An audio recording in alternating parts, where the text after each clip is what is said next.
राठोड सरांकडे पाठवलं.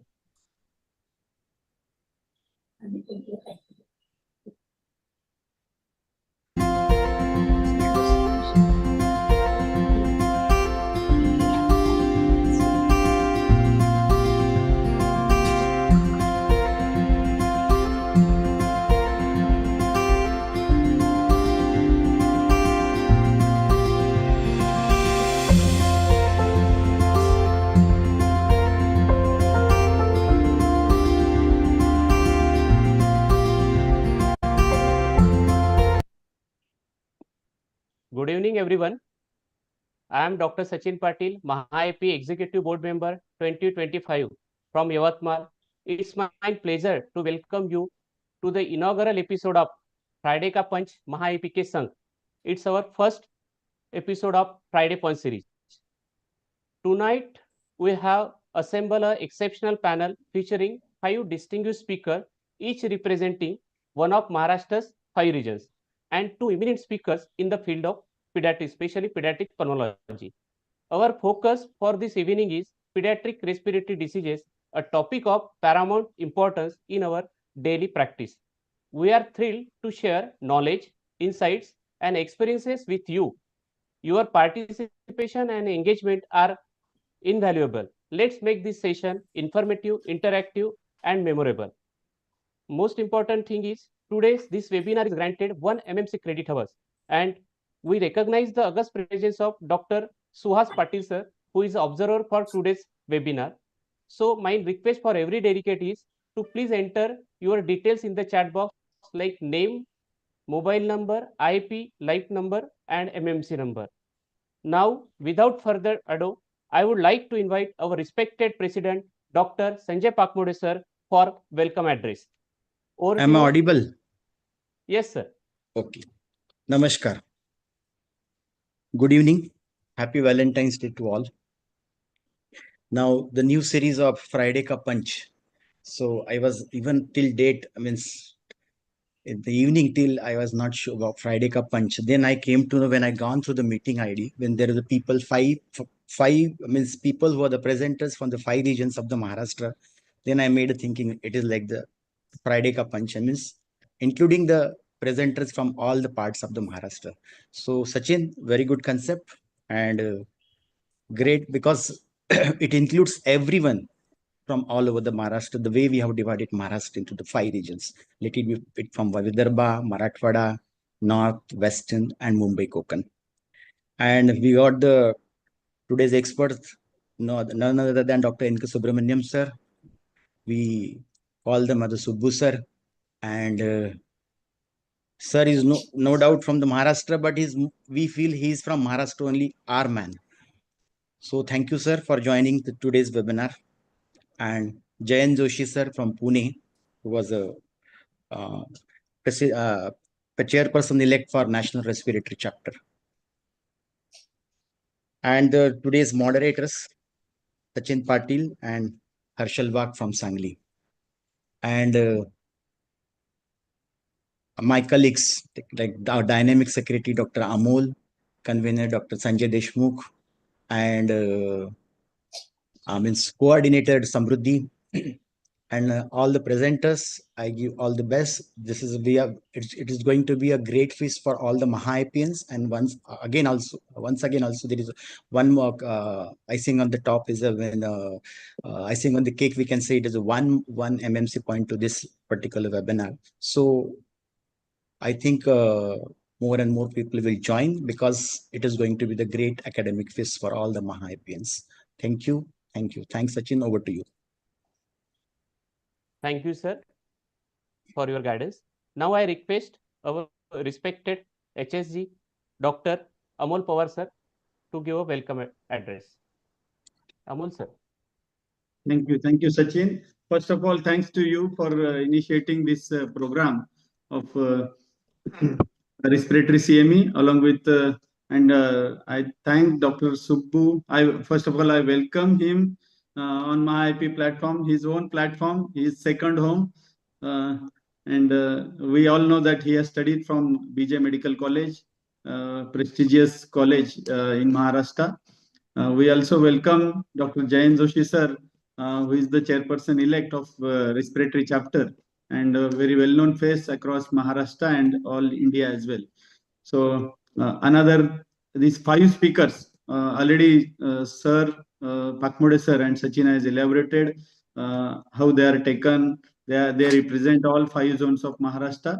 And Dr. Harshal Wagh, today's another second moderator. We also welcome all the delegates, PG students, and all our IAP friends from across India. Dr. Singarvelu sir is there. Then our EB member, Dr. Praveen Gokhale sir from Thane is there. So we all welcome you once again, and also welcome the branch office bearers of various districts, as well as MAHAIP Women Committee members, chairpersons, co-chairperson, convener, and all the zonal EB members. So this will be very interesting CME because all 5 young speakers close to my city, Malegaon, Dr. Piyush is there, then Dr. Shailesh, Dr. Neha Singh, our women committee member, then Dr. Sachin Jetlia, my very well-known friend from Bid. So all the 5 young speakers will be there, and they all will be guided by our experts, Dr. Subbu sir and Jayan Joshi sir. So I also welcome the presence of, I also welcome and acknowledge the presence of Dr. Suhas Patil sir. He is from Maharashtra Institute of Postgraduate Institute of this Nasik, newly recognized medical college. It has came government medical college in Nasik, and he is very instrumental. He was very instrumental in setting up this this thing for this medical college in Nasik. So he is today's MMC observer. So over to you, Sachin, for further proceedings then. Harshal, go ahead. Yes, sir. So now I would like to invite MAHAIP convener Dr. Sanjay Deshmukh sir to address our delegates. Good evening, everybody. First off, happy Valentine's Day from the city of Oranges near Nagpur. As a convener for MAHAIP this year, we are very happy. We have such a dynamic scientific committee with the leadership of Dr. Minas Sheikh, the members Harshal, Dr. Sachin, Dr. Manish, Dr. Pranoti, under guidance of our dynamic president, Dr. Pakmode, Secretary Amol Bahu, and all women IAP members. Friends, this is the beginning. We have started financial series, Vaccine Samvad. Now it's a Friday Punch. Sachin Patil is taking lead. All the office bearers of Central IAP, EB members, state EB members, women committee members, and all the delegates from MAHAIP, and with the speakers like young guns today on the respiratory diseases, and the expert like our dear Subbu sir and our chairperson like Dr. Jayan Joshi sir. I think it will be the academic Valentine boost to everybody before they can join with their dear ones after the meeting for the good dinner. So thank you very much. Dinner in the 15th. Harshal. Now I request Dr. Minas sir to introduce our today's experts. Minas sir, please.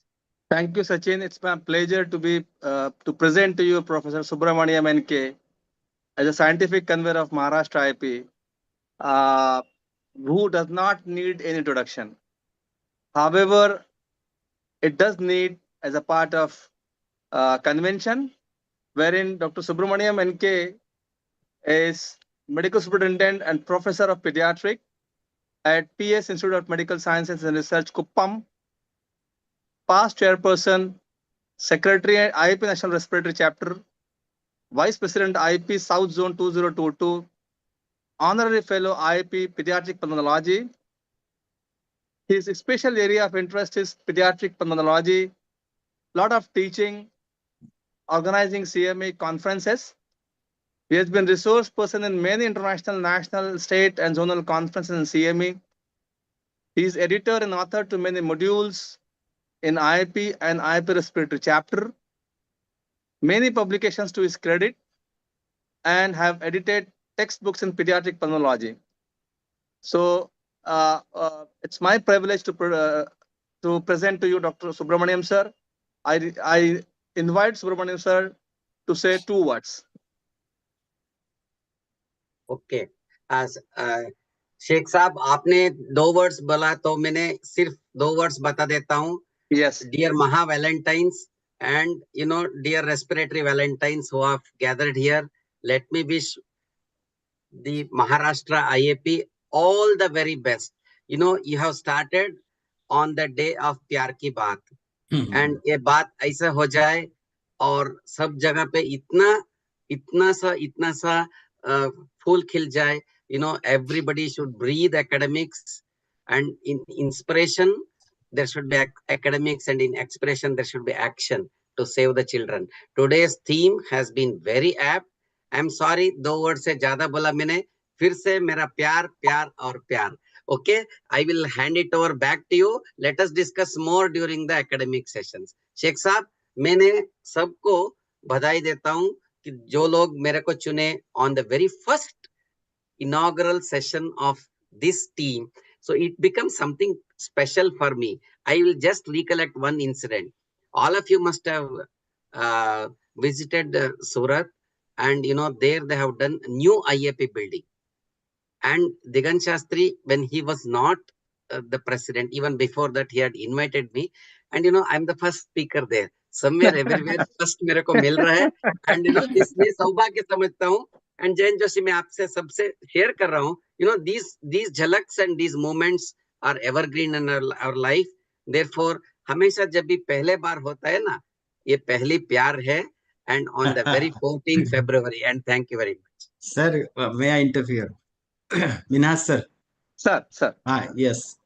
Sir, your all ideas will be incorporated, and today's all academics will be incorporated in our hearts. But I tell you, whenever we utter the word respiratory, the first name which strikes to our mind is none other than Subbu sir. This is also from my heart. So thank you, sir. Thank you for joining too. So now I introduce our second speaker of the day, who again does not need an introduction, but then we have to do. He's our own Dr. Jain Joshi sir from Pune. He's a senior consultant pediatrics at Chiranjeevi Hospital and Clinic, Pune. He is affiliated to Dinanath Mangeshwar Hospital, Pune, Sahyadri Hospitals, Pune. His achievements includes Executive Board Member Central IIP Maharashtra 2016, 18 and 2020. He is the President-elect of IIP National Respiratory Chapter 2025. He has been Vice President IIP PIDA Chapter, Past President IIP Pune Branch, National Convenor for Asthma Training Module, Joint Editor Textbook of Pediatric Pulmonology. He has been Master Trainer to Asthma Training Module, Rational Antibiotic Practices, RTI, JAME, NTEP, ADEX, Ultra, Touch, and many more. And his area of interest includes pediatric pulmonology, infectious disease, allergy immunology, vaccinology, and neonatology. I invite Jain Joshi sir for two words only, but then with some caveat. Good evening, everyone. Am I audible? Yes, sir, you are audible. Okay. So, Yes. First of all, happy Valentine's Day to everyone. And sincerely appreciate MAHAIP for this excellent initiative for 2 reasons. One is that it is a very good academic discussion. And the most important thing is that you are giving opportunity to the new talent. You are making sure that everyone from the state is represented. And it's an excellent initiative. My best wishes. And it's my privilege, along with Dr. Subbu, it is indeed a great privilege to be in the inaugural session of your activity. And really looking forward to have a very good scientific session. Thank you once again. Thank you, Minas. Thank you, Amol. Thank you, Sanjay. Thank you, Akode sir. And thank you, everyone. And best wishes to all the speakers. Myself and Dr. Subbu will try to give our inputs. But I think let us see all the cases in this thing. We are also equally keen to see how the presentations are. Thank you so much. Yeah, Thank on you. behalf of Maharashtra IP, we welcome you all, including the seniors on the screen. And over to Sachin Patil for the Yeah. for further proceedings. Thank you so much, sir. Now, today we will start our academic business. The first speaker is Dr. Shailesh Vandile, sir. He is a associate professor from JNMC Savangi, Varda. He is a practicing pediatrician at AOP, Varda also. Now, I request Shailesh, sir, to start the PPT, start the presentation. Yes.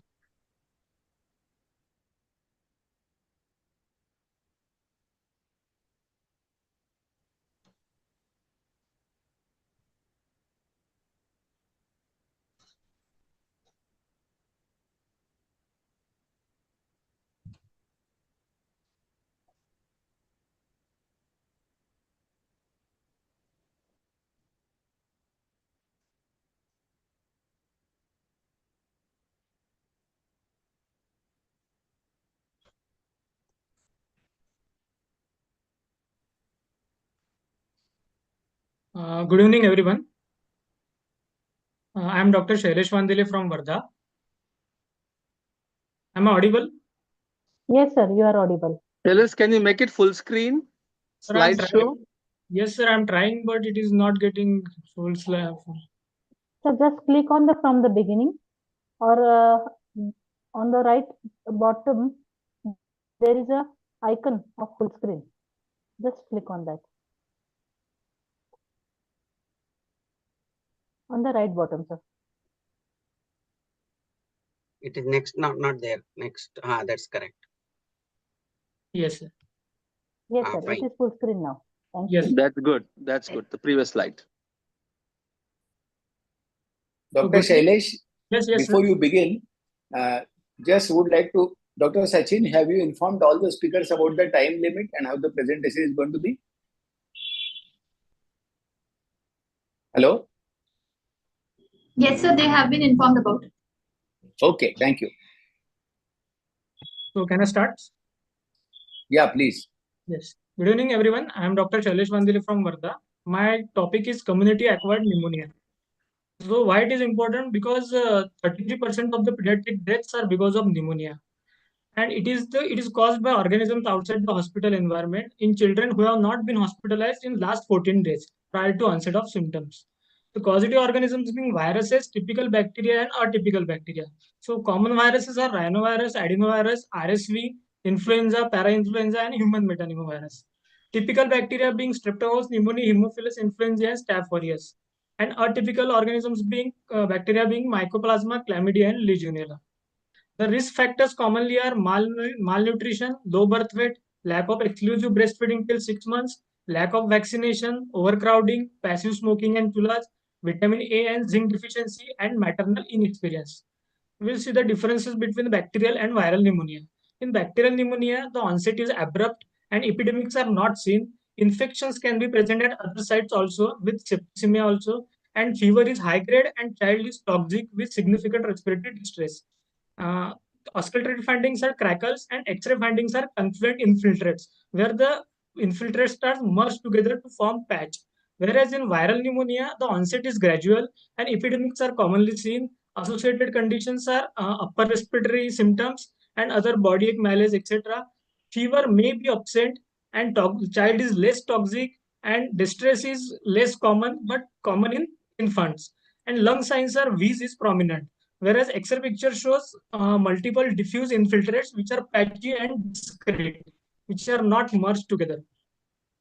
Complications are higher in bacterial pneumonia. It can be complicated. It can complicate as empyema, nematocele, or septicemia.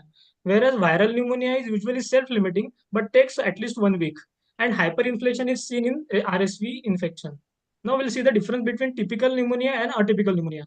In typical pneumonia, causes are Streptococcus pneumoniae, Haemophilus influenzae, and Staph aureus. It is sudden in onset and can occur at any age. Fever is common and it is high grade. Cough is productive and symptoms are predominantly pulmonary and X-ray findings are localized. Whereas in atypical pneumonia, the causative organisms being Mycoplasma, Chlamydia, and Legionella. The onset is gradual and it usually occurs after 5 years. Fever may be present, but it is mild to moderate. And cough is dry, and systemic symptoms can also be associated like vomiting, loose motion, body ache, malaise, etc. And the X-ray findings are diffuse and discrete patchy infiltrates. Now, on radiological basis, we can also diagnose type of pneumonia positive organism. That if lobar involvement is there, pneumococcal is common. And if right middle lobe pneumonia involved, then it is aspiration pneumonia. Upper lobe pneumonia with cavitations and hilar lymphadenopathy, we should suspect TB. Lower lobe pneumonia, we should suspect chemical pneumonitis. Multiple abscesses are seen in staph and Klebsiella pneumonia. Bilateral interstitial infiltrate are seen in viral pneumonia. Bilateral interstitial pneumonia in immunosuppressed child, we should suspect pneumocystis carinii pneumonia.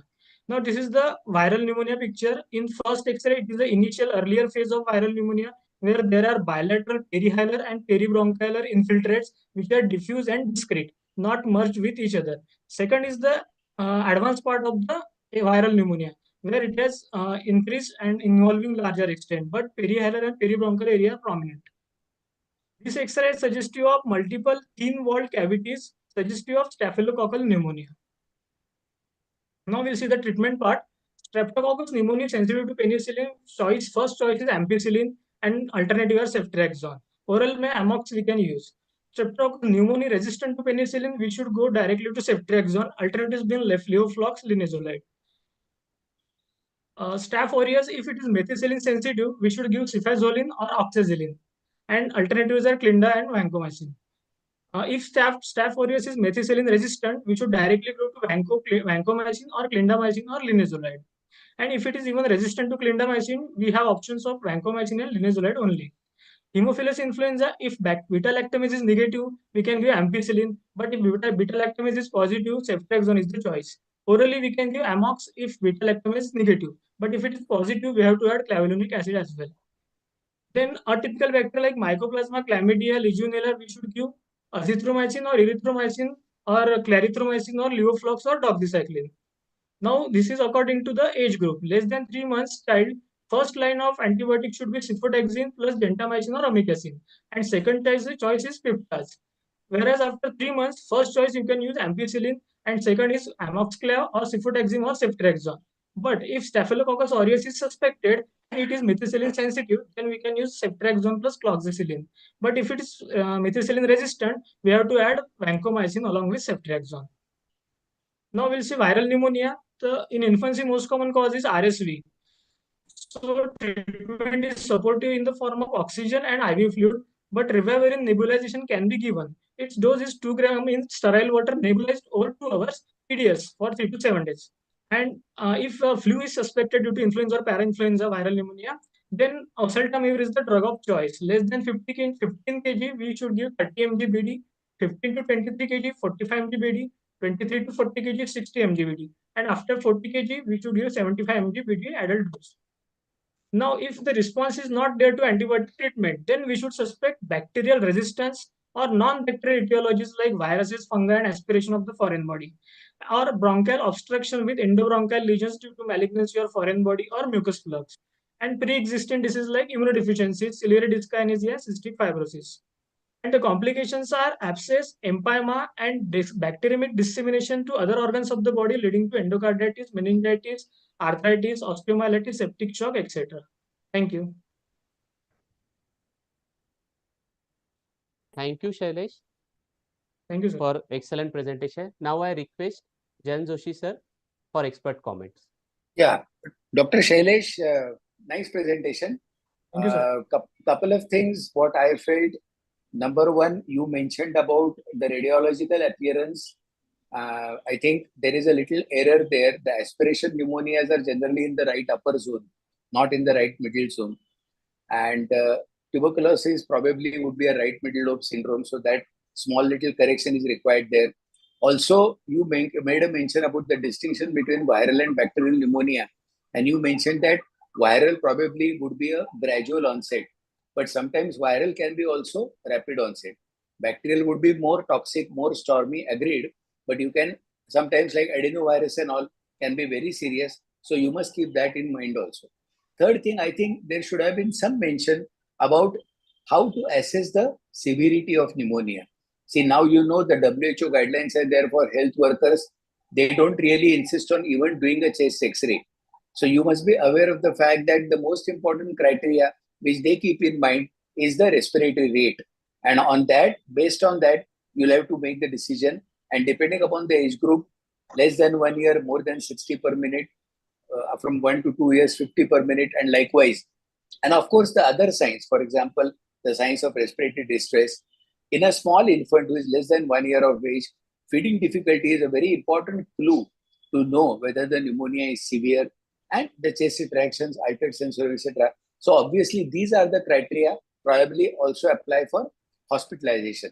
Then you should also make a mention of how to assess response to your pneumonia treatment, because you made a mention about the complicated pneumonia, but you must also make into account what is the exact protocol through which, how would you assess a pneumonia to recover. So you must understand the clinical improvement probably should be seen in about 48 to 72 hours.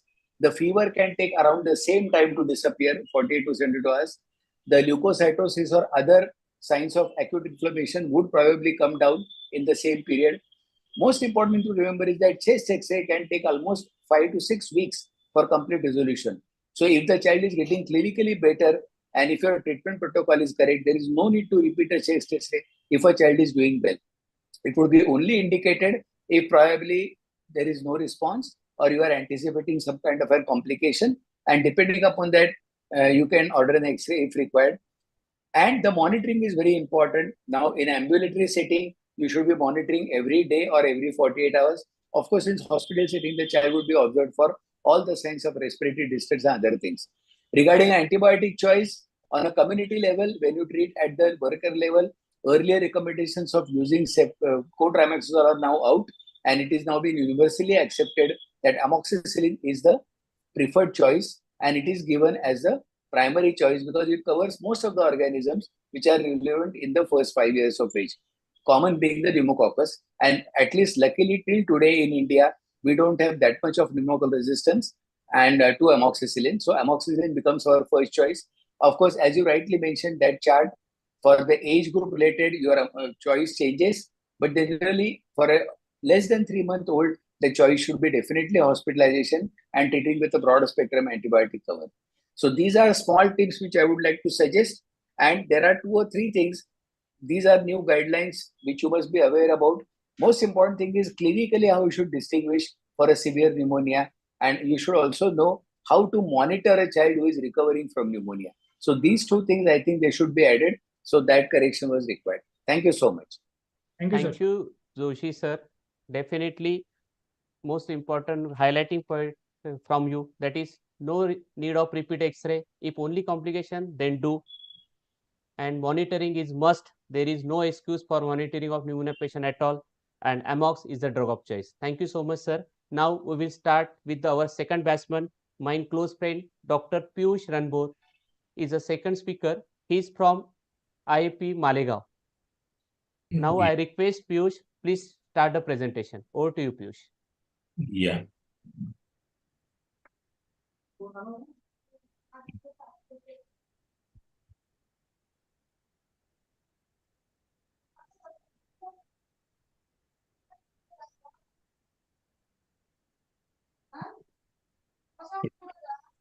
Am I audible?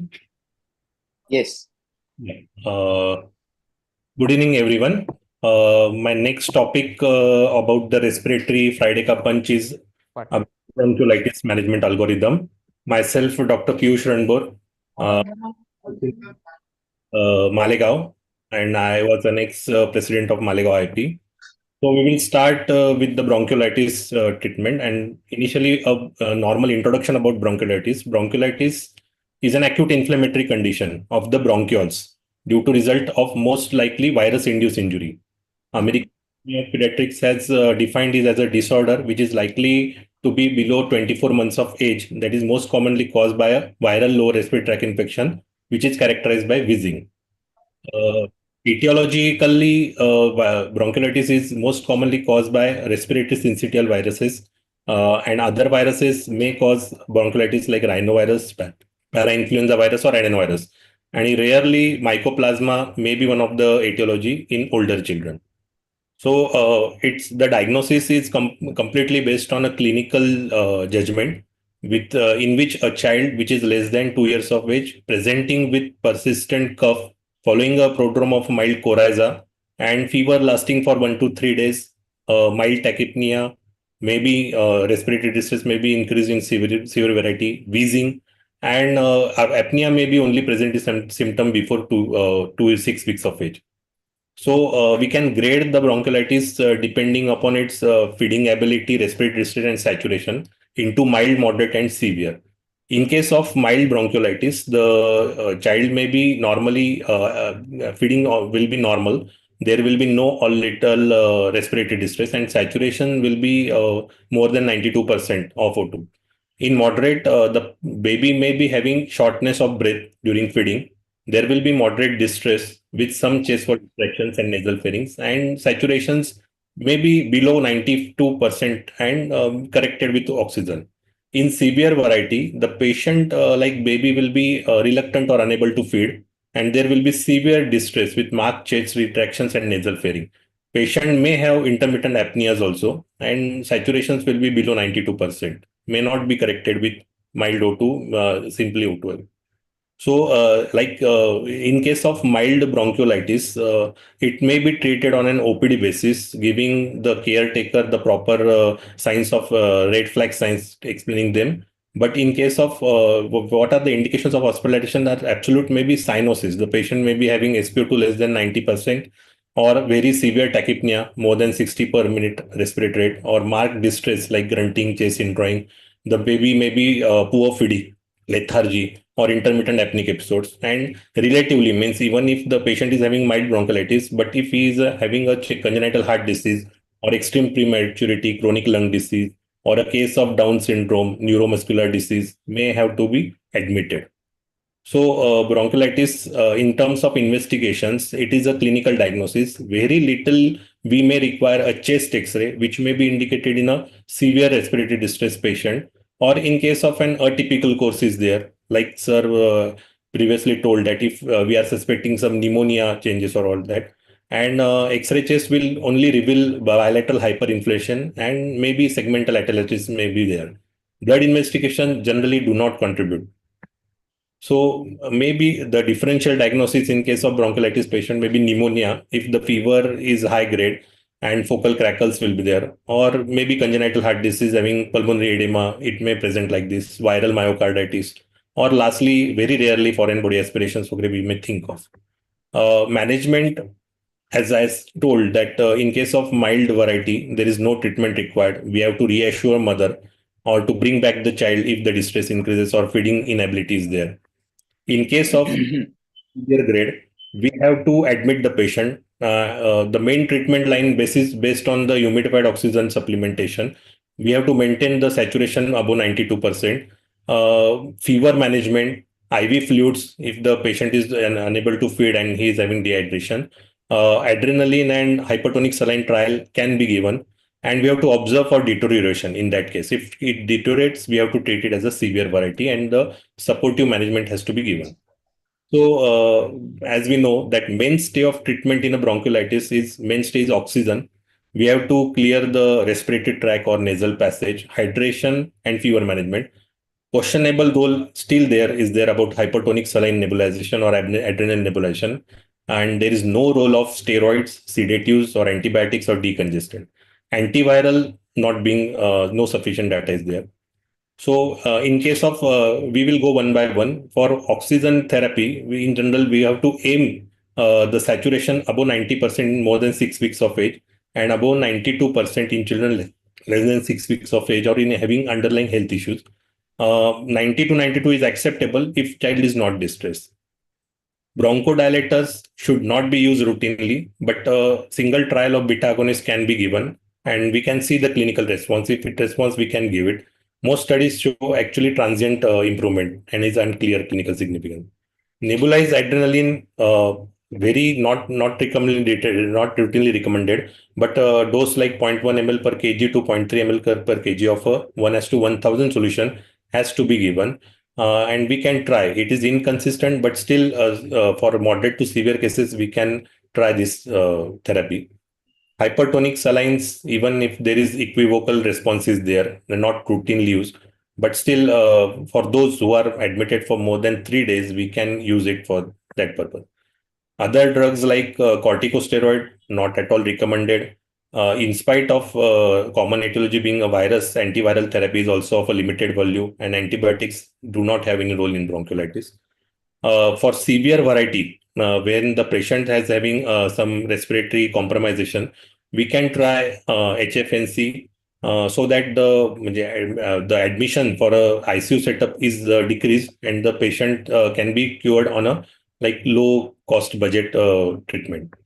CPAP, limited low quality evidence, breathing improvement is there, and due to limited availability, the effect of CPAP in children is also uncertain for some outcomes.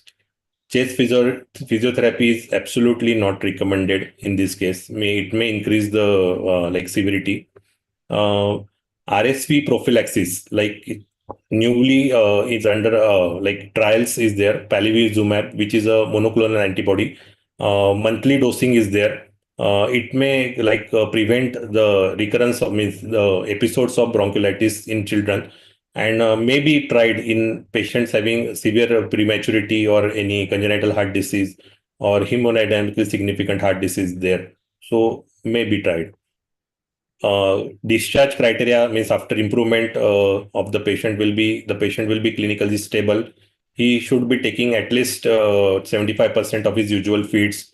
He is maintaining SpO2 more than 90% in room air, and ability of the caregiver to look after the child at home and have understood the red flag signs properly should be taken care of. What are the red flag signs to be given to the caregiver is if the patient is having increased birth work of breathing like grunting or nasal filling is there, or if the fluid intake is less than 50 to 75% of the normal, as having apnea or cyanosis and exhaustion. So we can ask them to revisit the hospital. So summarizing all this thing, in a case of viral bronchitis, if it is mild, as already told, if normal ability to feel, no respiratory distress, no hypoxia, does not need investigation, home treatment is sufficient. In case of moderate, where there is moderate respiratory distress or hypoxemia or apnea, we have to admit humidified oxygen is the treatment, IV fluids, some trials of adrenaline and observe for deterioration can be given. And if improvement, we can re-establish feeding, discharge when feeding well and distress less. And if deterioration, we have to treat it as a severe bronchiolitis. In case of severe, it has to be admitted in ICU. O2 and CPAP trial, HFNC trial can be given, and all basic treatment should be started. Thank you. Thank you, Dr. Piyush. Short, crisp and short presentation. Now I request Dr. Jain sir for your expert comment. Dr. Piyush, it was a nice presentation. I would just like to offer some insights into it. Number one, you made a mention about the RSV disease association. There are 2-3 important things. Mostly it is the first exposure to RSV which causes the disease.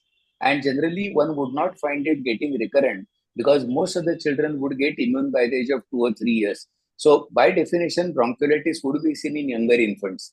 You made a mention about presentation features as cough as the predominant symptoms, which is actually not the case. The first impression, the first subtle sign is a feeding difficulty. Second thing is a child who is showing a rapid worsening and wheezing, which over a short period of time, you're always getting confused with the situation whether it is a first time wheezer or whether it is an acute bronchiolitis. So for that reason, the points to distinguish would be a family history. Now, another important to note, in case of history, when you are talking about the bronchiolitis thing, you must inquire about some eldership in the family who probably has had a viral infection in the last week or so. Also, history of parental smoking is very important because that is something which can predispose the child to get bronchiolitis very often. Now, as you rightly mentioned, RSV is the most implicated virus. There is generally a seasonal distribution. In our country, unfortunately, that is not very commonly seen. But then in a very young infant who suddenly develops with a child in the family who is having a viral infection, a child who develops mild fever or respiratory distress, feeding difficulty, that would be your first observations. Another thing I think you missed out on mentioning is a very important tool, which is pulse oximetry.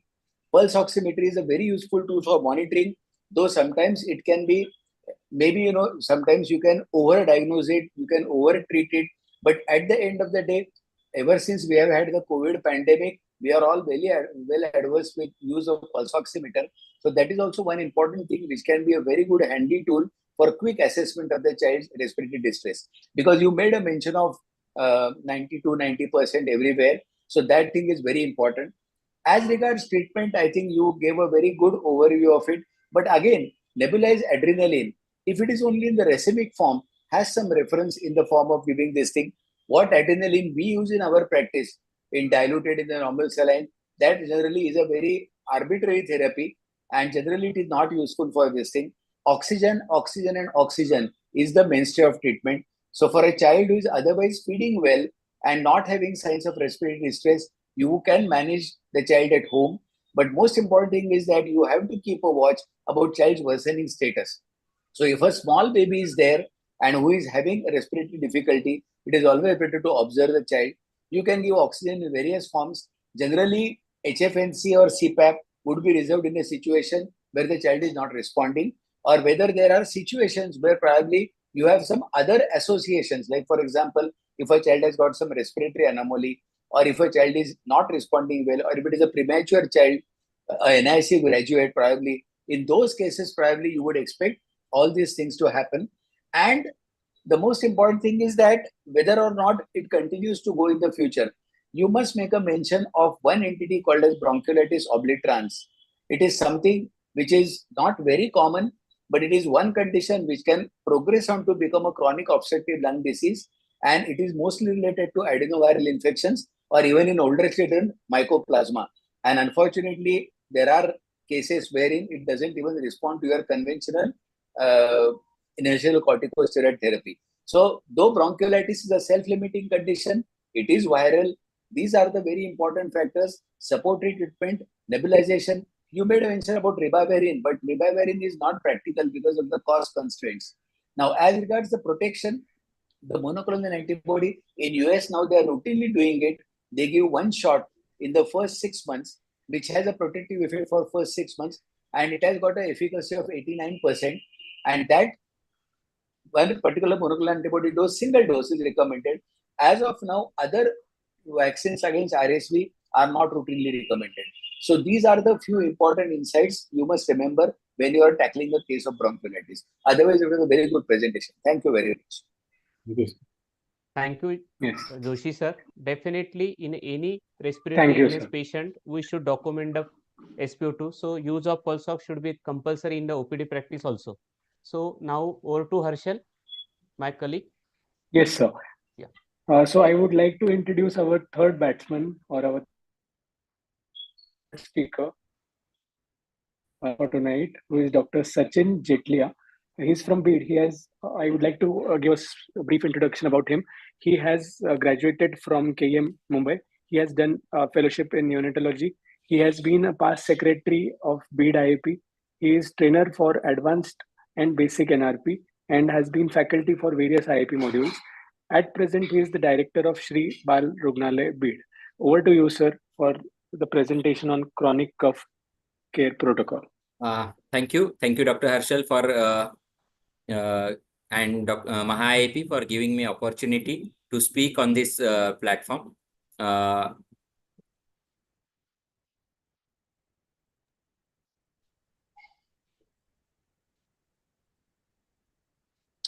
So you can share your slides.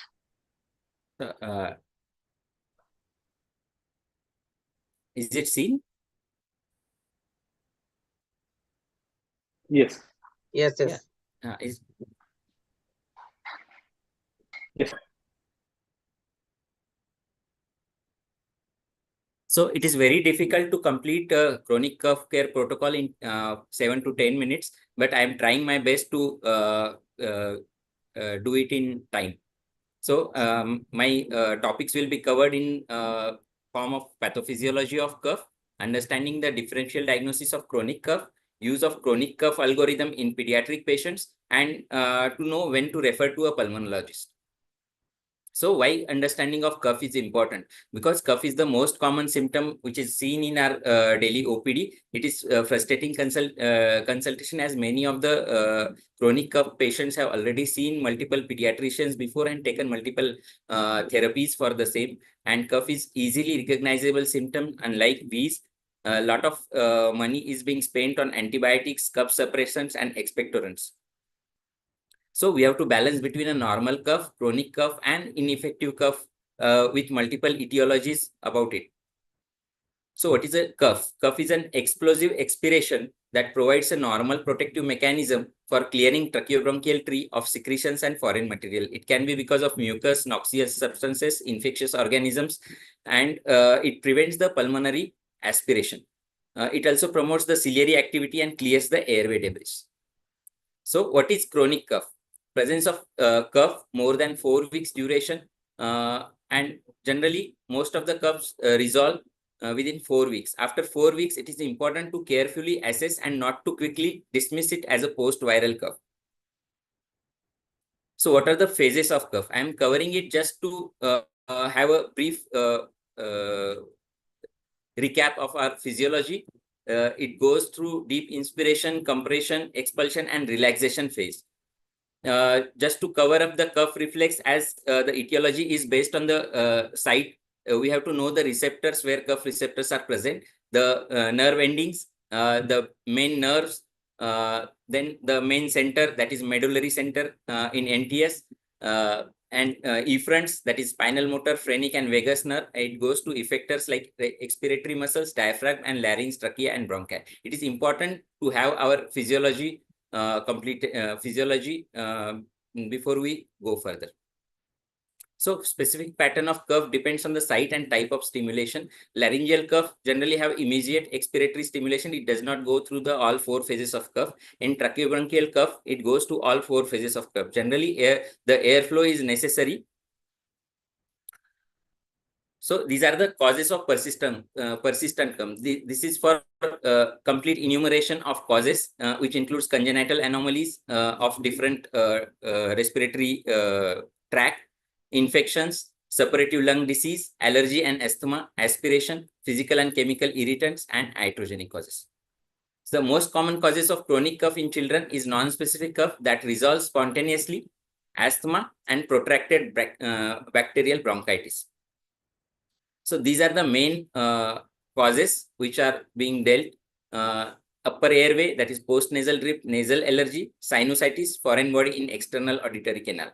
Lower airways, it can be asthma, infections, congenital causes like cystic fibrosis and primary ciliary dyskinesia, or it can be pollutants like primary smoking or indoor pollution. Other causes include gastroesophageal reflux disease, psychogenic, and aspirations.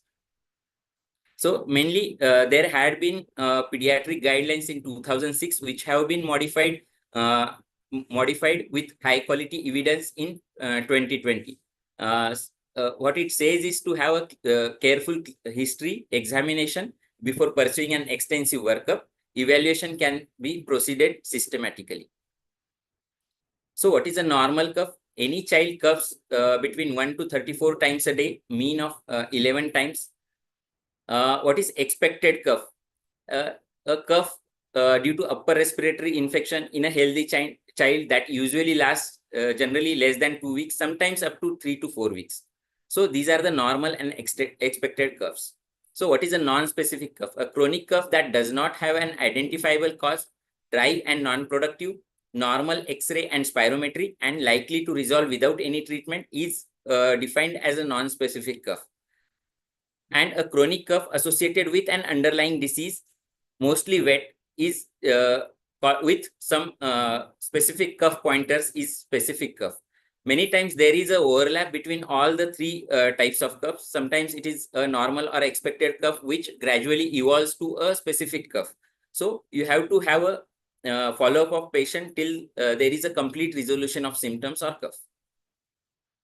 So what are the specific cough pointers? It includes multiple things like auscultatory findings, wheeze, crepitations, cardiac anomalies, which can be detected by your clinical examination, chest pain, choking, dyspnea and tachypnea, chest wall deformity, digital clubbing, which can point towards the suppurative lung disease, daily wet and productive cough, which can be due to protracted bacterial bronchitis, suppurative lung disease, or other infections, exertional dyspnea, facial pain and purulent nasal discharge, feeding difficulties, which can point towards pulmonary illness and aspirations, growth failure, which can point towards cystic fibrosis, horsewise or stridor, which again goes to your laryngeal and airway anomalies. Hemoptysis can be due to suppurative lung disease and vascular malformations. Developmental abnormalities may lead to aspirations. Recurrent pneumonias due to immunodeficiency, atypical infections, TO fistula, suppurative lung disease, recurrent infections due to immunodeficiency, and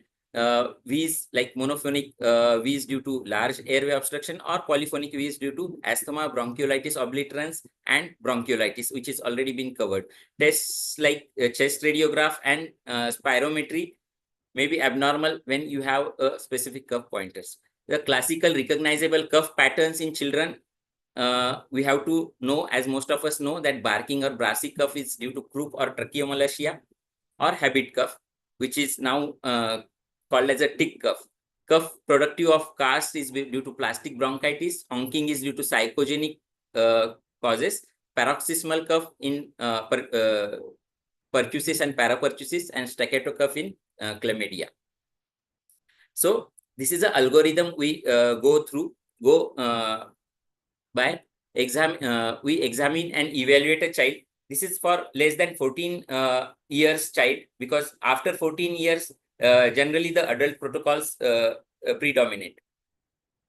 We examine and evaluate for any specific cough pointers, cough characteristics, chest radiograph if it is normal or abnormal, and spirometry if the child is more than 6 years old, or if it is possible to do a spirometry. If all those things are normal,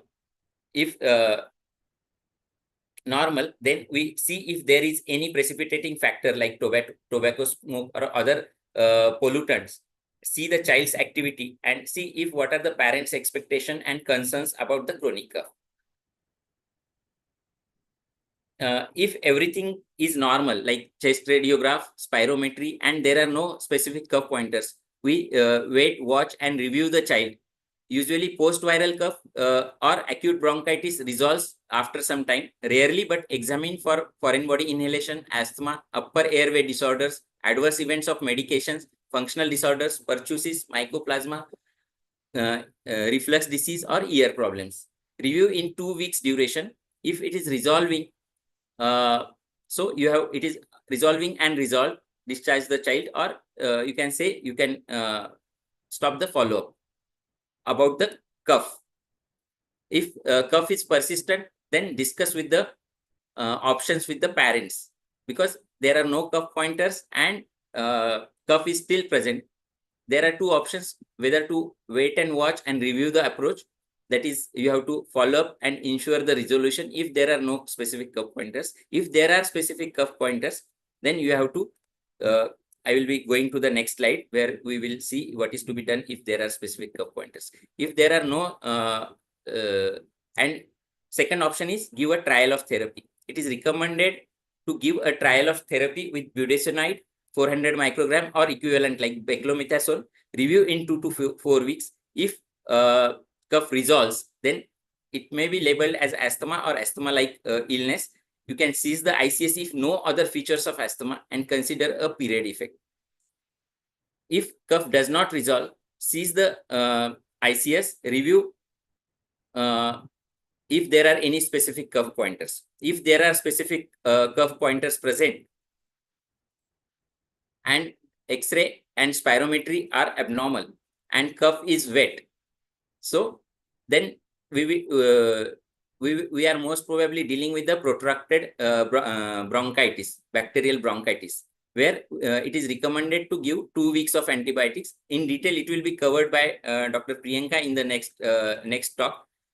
If wet cough persists after 2 weeks of antibiotics, and then repeat 2 week course of antibiotics is recommended. If it is resolving, reassess in 2 weeks until cough resolves. If it is not resolving, after 4 weeks of antibiotics, then you have to search for any underlying cause of wet cough, which includes bronchiectasis, aspirations, chronic or less common infections like tuberculosis, mycoplasma, or parasites, interstitial lung disease like rheumatic diseases, or see for any radiations, cytotoxic medicines, or other things. Airway abnormalities, which includes tracheomalacia, S-type fistulas, other intraluminal lesions, or extensive compressive lesions. Other less common pulmonary conditions like primary and secondary edema, secondary tumors, cardiac anomalies like pulmonary hypertension and cardiac edema.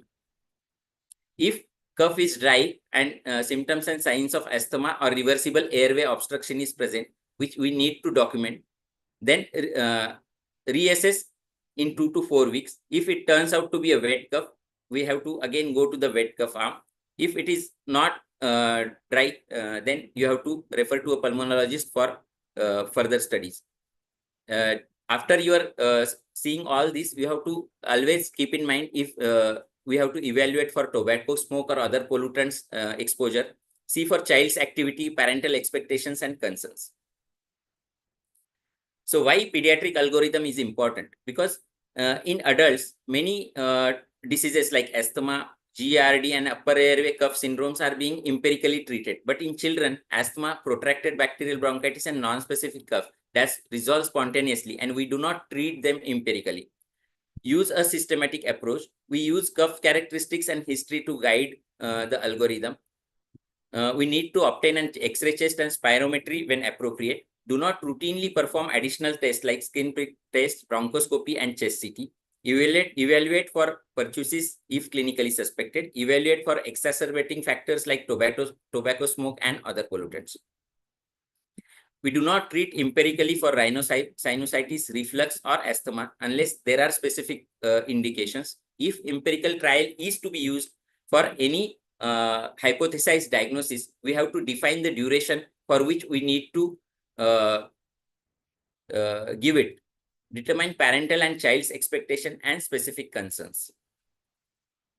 What are the specific etiologies? That is wet cough and protracted bacterial bronchitis, which will be covered in detail in the next slide. Recommend 2 weeks of antibiotics targeted to common respiratory organisms for wet or productive cough, unrelated to underlying disease or specific cough pointers. If cough resolves, then diagnose as protracted bacterial bronchitis. If cough does not resolve, give additional 2 weeks of antibiotics. Cough persists after 4 weeks of antibiotics, then we have to go for further studies, that is bronchoscopy, BAL, culture sensitivity, and if required, CT.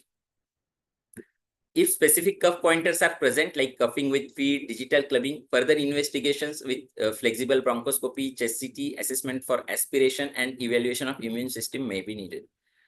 For gastroesophageal reflux disease, we do not treat for GERD if there are no clinical features like regurgitation, dystonic neck posturing. If there are symptoms, then treat for 4 to 8 weeks as per the guidelines and then reevaluate. For bronchiolitis, having chronic cough, asthma medications and inhaled osmotic agents are not routinely recommended. Tick cough, which was previously termed as habit cough, and according to DSM-5 criteria now, tick cough, it is labeled as a tick cough. Diagnosis can be made when the patient manifests with clinical features like suppressibility, distractibility, suggestibility, variability, and presence of premonitory sensation. Treatment is reassurance, counseling, hypnosis, referral to a psychologist and psychiatrist. Tuberculosis, we all know the diagnosis, how to diagnose with... Sorry to... Yes. Sorry to interrupt. We are running out of time, so we have to summarize. Yeah. Yes. Post-infectious cough, pertussis, mycoplasma, and other infections. The cough does not resolve in 2 to 4 weeks. Reevaluate for emergence of specific etiologies. If non-specific cough with risk factors of asthma, you can give a short trial, 2 to 4 weeks trial of 400 microgram of beclomethasone or budesonide and reevaluate in 2 to 4 weeks. Acute cough, do not use over-the-counter cough and cold medicines. Honey may be beneficial, and avoid using codeine-containing medications.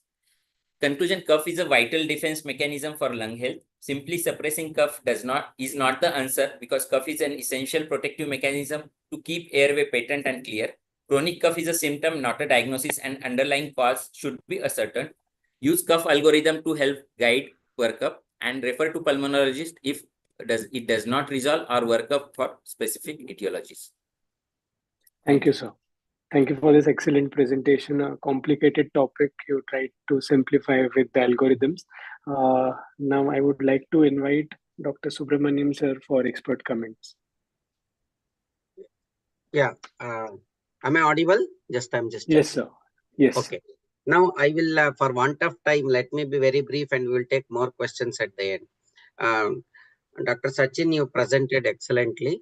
Let me congratulate you, but let me, for the benefit of those who are watching, I will just tell you 5 or 6 points that are very important. The cough becomes chronic only when it is when the duration of the cough is more than that of an expected duration for a general upper respiratory tract infection. Upper respiratory tract infection generally starts the cough on second or third day. It won't start on the first day because all of you remember there is cold and fever, followed by cough that peaks on 8 to 10 days. That is when the mother seeks the second pediatrician. He panics. He thinks that this is the time that there is so much of cough. Let me try different cough syrups, antibiotics, or I will investigate. This is the dilemma which every pediatrician goes through. This cough is called as post-infectious cough, for which you should do nothing. Basically counseling. Ask them to count the cough per day and the mother will tell you that every day there is a decrease of cough. By around 2 or 3 weeks, everything will be solved. Generally, this cough can last up to 4 weeks. Till then, we call them as acute cough. I think whatever Dr. Sachin presented was the cough which crosses even these 4 weeks. Am I clear to all of you? So all these jetpats of acute cough are over by the time you are evaluating the chronic cough. So what are the questions that we need to ask at that point of time to make a diagnosis? Now, first question is that is it only cough or cough with something like wheeze, fever, loss of weight, or is there any indicators of any clue to the specific etiology? That is what he was referring to, cough due to some specific diseases, where you will have cough not as the clue, but the associated symptoms also give the clue. So you have to ask this question, is it only cough or is the child normal or abnormal? And if it is cough, what is the nature of the cough? Most of the pediatricians have difficulty in identifying a dry from a wet cough, especially when they are infants, because no mother will tell you that the child brings out the sputum. And on the contrary, I also see that every mother tells that something is brought out in the form of vomitus, which she refers to as sputum.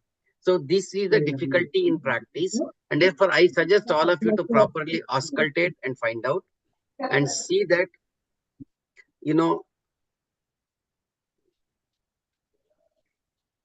yeah, I'm muting 1 second. See that, at the end of the day, you will see that you will get the real wet cough. How can I do in practice? Make the child cough in front of you. You can really make out, is it bringing out saliva or sputum? That is number one. Second thing is you can auscultate while the child is coughing. The third thing is if the child is lying down, just put your hands on the chest.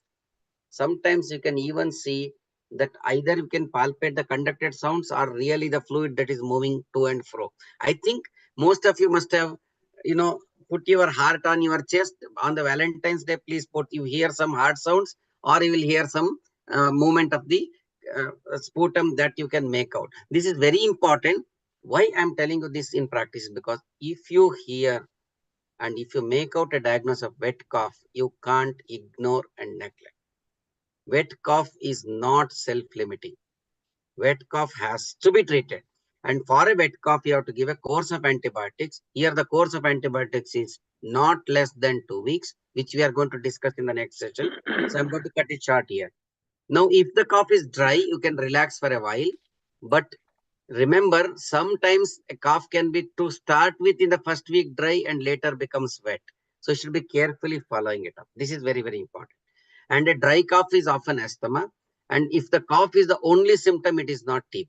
For a TB, you should have other symptoms other than the cough. This is the common mistake done by the most of the pediatricians. My last line, because I may take up for hours together, but let me close by one line, that in a chronic cough, You will ask how long the cough is there. That is fine. But most important, what was the age of the child when the cough started? Let us say the cough for the child started at 6 weeks. Then it could be a congenital heart disease. If it starts in the neonatal period, it could be an anomaly. If it starts very late in the toddler age, but then continued chronicity or recurrence or chronic, sometimes it is difficult to identify in practice because mothers will tell that whole of the year the child is coughing. So therefore, sometimes they are true, sometimes it is very difficult to elicit day by day. Therefore, I would take that chronic persistent cough versus chronic recurrent.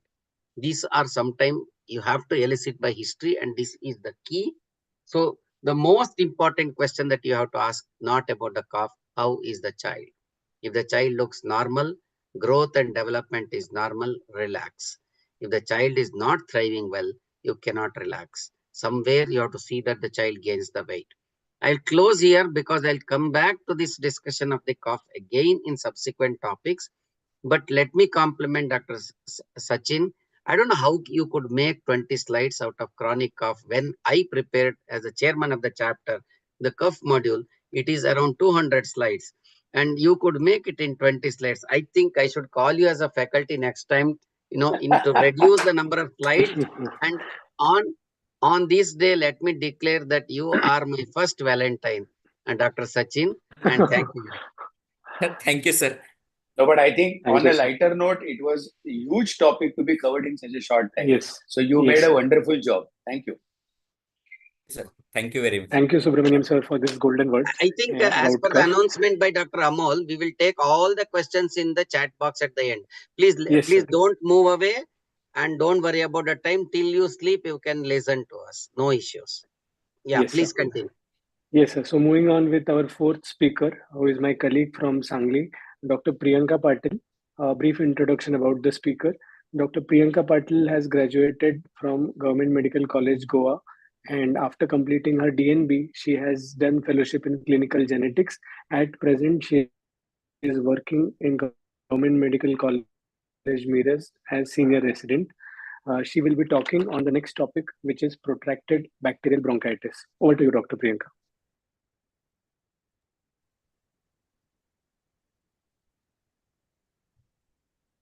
Okay, good evening. So today's topic for me is protracted bacterial bronchitis. So let me start with this case. We have a 4-year-old boy who has got a history of bronchial hyperresponsiveness and is treated with inhaled budesonide. And he develops a febrile cold-like illness and has got a persistent wet cough. Now on examination, he has just a diffuse wheeze with no other abnormal findings. Chest X-ray is normal. He's treated with inhaled salbutamol and oral steroids.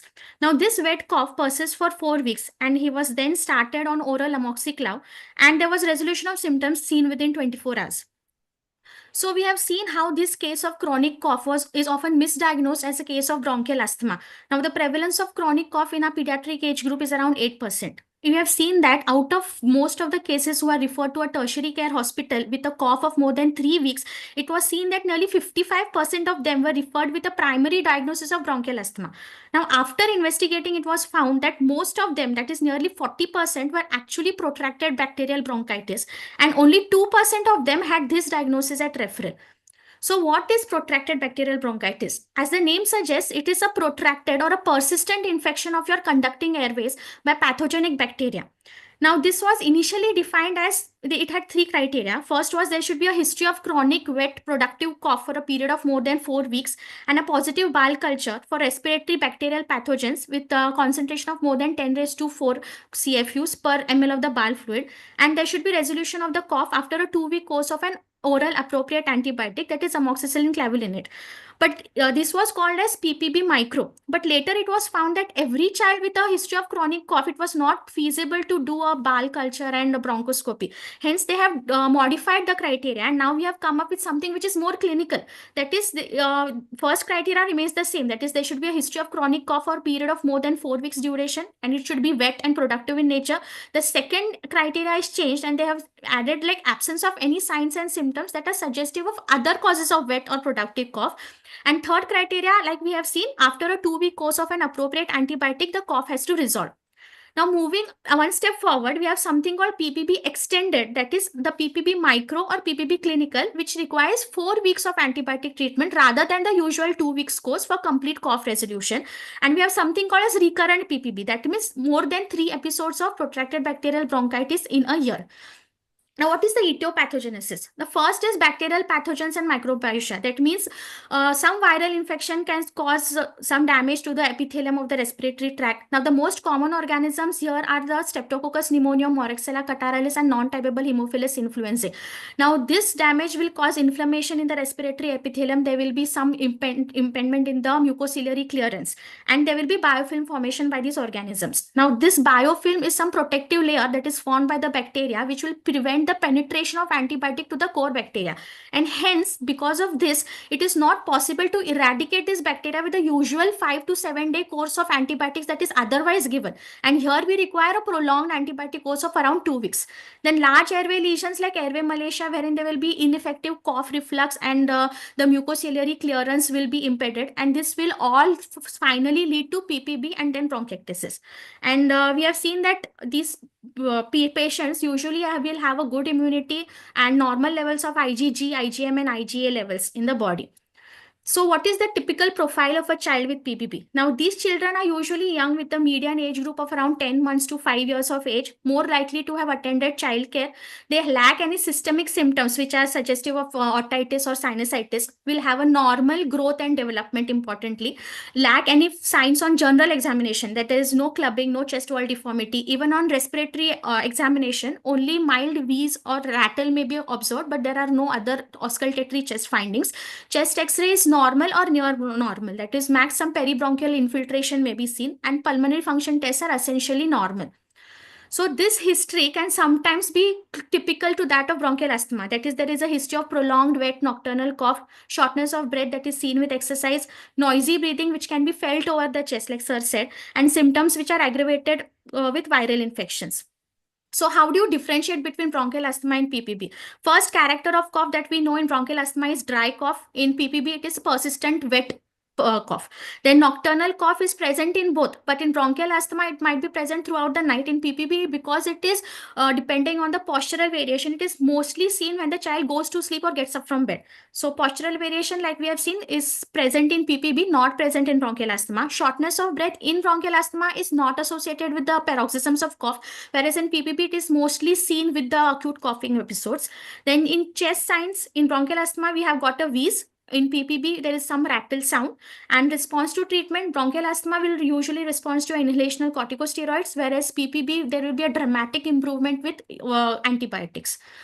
So the diagnosis, as we have seen, is essentially clinical. It does not mandate any investigations. Chest X-ray we have seen will be normal or near normals. PFTs are normal.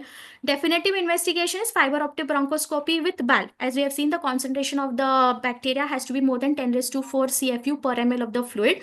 And this is reserved on only those cases with recurrent PPB and in treatment failure. Now, what is the differential diagnosis? First, it could be a foreign body, congenital airway or lung malformations, recurrent aspirations, mucociliary disorders like cystic fibrosis or primary ciliary dyskinesias, immunodeficiencies, bronchial asthma, tuberculosis, and pertussis. Now, how do you treat it? Any child with an isolated chronic wet cough with no signs of an underlying disease with the normal chest X-ray has to receive 2 to 4 weeks of an oral antibiotic which is directed against respiratory bacterial pathogen that is consistent with PPB. That is your Haemophilus influenzae, non-typable one, Streptococcus pneumonia, and Moraxella catarrhalis. Now, amoxicillin clavinate is the most commonly used within the conventional dose of 40 mkd for 2 weeks, and the aim is here to eradicate this bacteria and allow the epithelial regeneration in the absence of infection. In case of penicillin allergy, you can give second or third generation cephalosporins or trimethoprim, sulfamethoxazole, and macrolides. Now, the minimum duration of treatment is 2 weeks. Less than 2 weeks treatment has got a high risk of recurrence. Bronchoscopic evidence of PPB, that is PPB micro, you need to give 4 weeks of antibiotics. The recurrence can be treated with 2 weeks of antibiotics. And in case of recurrent PPB, that is more than 3 episodes per year, you have to give 6 weeks of oral antibiotics. Now, the best therapeutic approach is still not known. We actually need to balance between the benefit at individual level of giving this antibiotic therapy for a prolonged time against the problems that may be associated with antibiotic resistance because we are giving the prolonged course of antibiotics, and use of vaccines against this non-typable Haemophilus influenzae, if it is effective or not clear.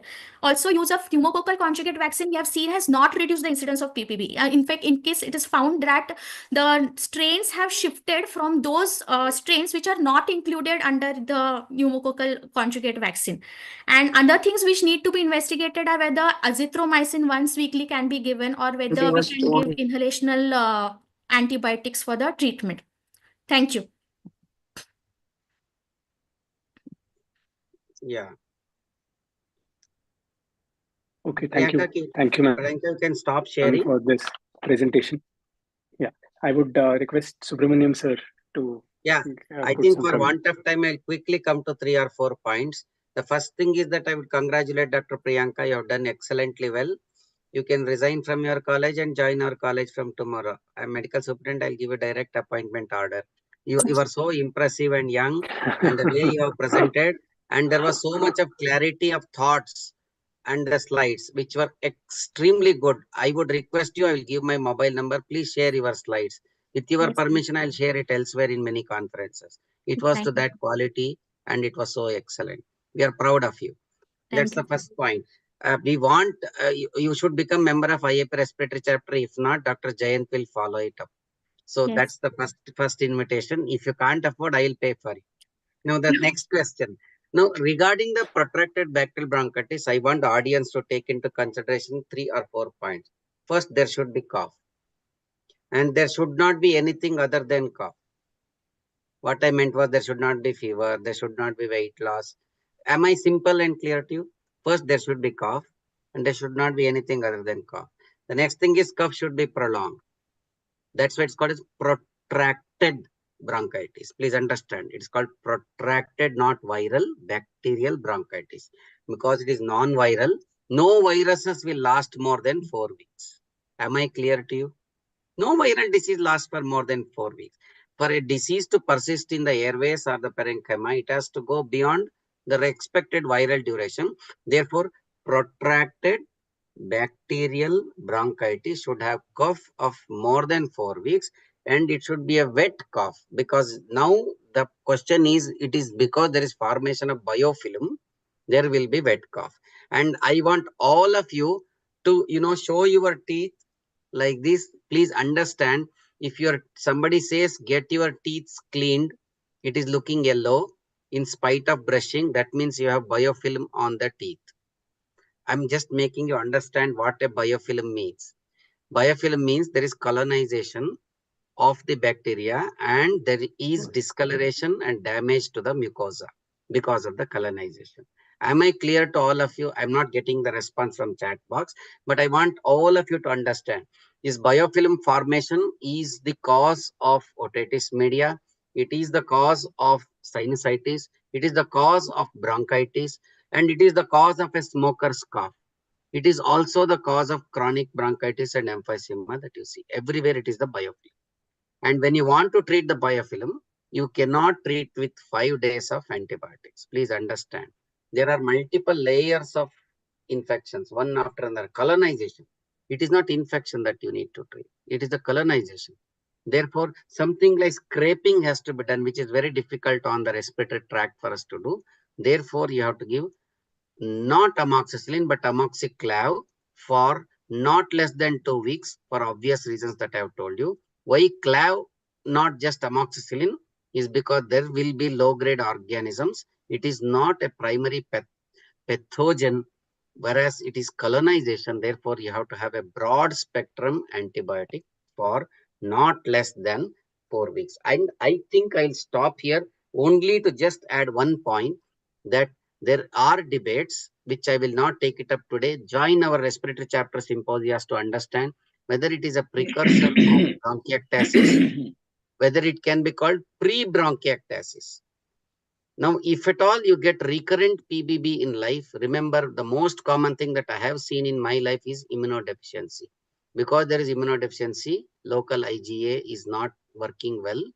Mucociliary epithelium there may be secondary damage, and therefore you would get it. So idiopathic, prolonged, wet cough, give amoxiclav more than the duration. Suppose you have cough of 4 weeks duration, give 4 weeks of amoxiclav. A cough of 3 weeks duration, give 3 weeks of amoxiclav. A cough of 6 weeks duration, give 6 weeks of amoxiclav. I think that's a simple word. Please treat properly. You will not have recurrences. Treat the environment, prevent bronchiectasis and airway damage. That is most important. Wherever possible, you can get a bronchoscopic diagnosis to find out. It will also rule out other causes of chronic cough. Please understand. That's exactly what you need to do. And you must understand it's most important. And I'm going to close here and wait for the questions. We have one more presentation. But let me end up by telling you, this is the only cough where the mother is going to tell you, thank you for antibiotics. But otherwise, she will start blaming you in your clinic, telling that, oh, sir, what you have given, what cough syrup, it is not working. This antibiotic is not working. This is not working. This is a mother.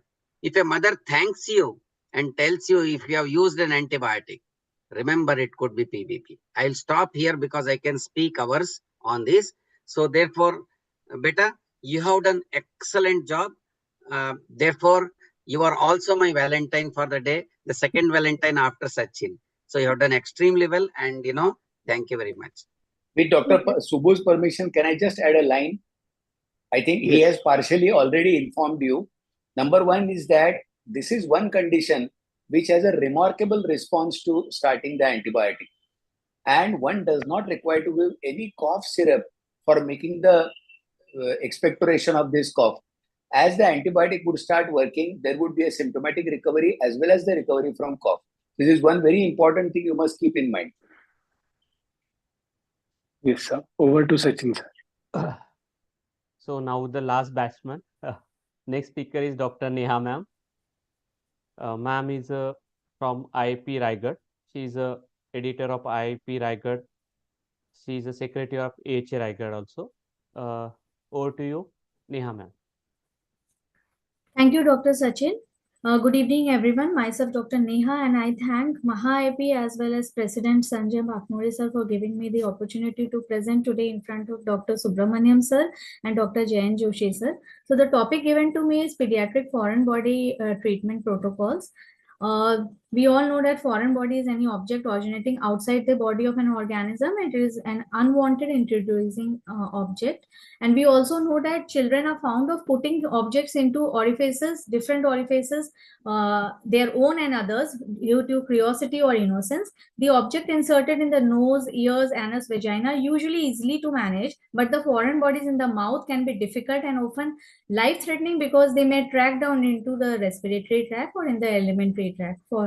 So approximately 80% of pediatric 1 minute.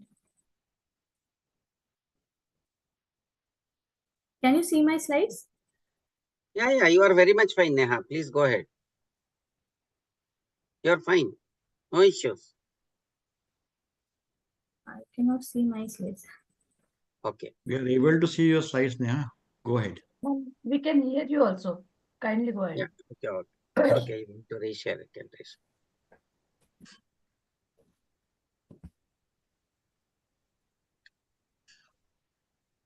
Yeah, now we can see. If you're not able to see, you might have pressed that meeting mode in the Zoom. You go to presenters mode, then you will get it. Yeah. So approximately 80% of pediatric foreign body episodes occur in the children young than 4 years, and the peak incidence is between 1 to 3 years of age. At this age, most children are able to stand and move around independently and are apt to explore the world. So their fine motors have also developed, and they are having the habit of putting the small objects in their nose, mouth. And we also know that they don't have molars to chew the food adequately, and may have uncoordinated or immature swallowing mechanisms. So most of the aspired foreign body passes through the larynx and trachea to become lodged in the bronchi. The main right bronchus is the common site for obstruction because it is larger in diameter with greater airflow than the left. Obstruction may be partial or complete. Complete airway obstruction usually occurs in the airway and presents an immediate threat to life. So the clinical manifestation may depend upon the location and the site of the foreign body. Here we can see the right main bronchus is mainly affected, or incidence is more, and the clinical manifestation may now be dependent. The diagnosis and management depends upon the clinical manifestation and location of the site of the foreign body. Signs and symptoms of aspiration and choking help in the diagnosis. In many cases, aspiration of foreign body is not obvious. A history of choking incidents or a history of recurrent intractable pneumonia are the reasons to suspect presence of foreign body. Chest and soft tissue radiograph help in the foreign body visualization. A radiographic examination shows opaque objects like coin, nuts, beads, bone, but is less useful in identifying soft food matter. Fluoroscopic examination shows a characteristic air trapping when there is bronchial obstruction. We can go for chest X-ray like neck, chest, AP view, lateral view. We can also do laryngoscopy, bronchoscopy, and if required, CT chest. Airway obstruction may be caused by aspiration material or by infection that cause swelling. Children with an infectious causes of obstruction need specific emergency care, and time should not be wasted. Airway clearance techniques and attempt to clear should be started immediately. We can see if the child is less than 1 year, then 5 back slaps and 5 chest scrubs should be given, and it should be repeated until the object is ejected from the person coughs. Hamlet's manure is given to children who are more than 1 year of age. If both the manures fail, then we should go for urgent cricothyrostomy or tracheostomy or endotracheal intubation. But intubation should not be tried in case of large foreign body or subglottic foreign body. Also in cases of like seeds, pebbles, marbles, because as they can slip down and straddle across the carina. Bronchoscopy, rigid bronchoscopy is best, and it is preferred because for visualization, and we can also extract the foreign body.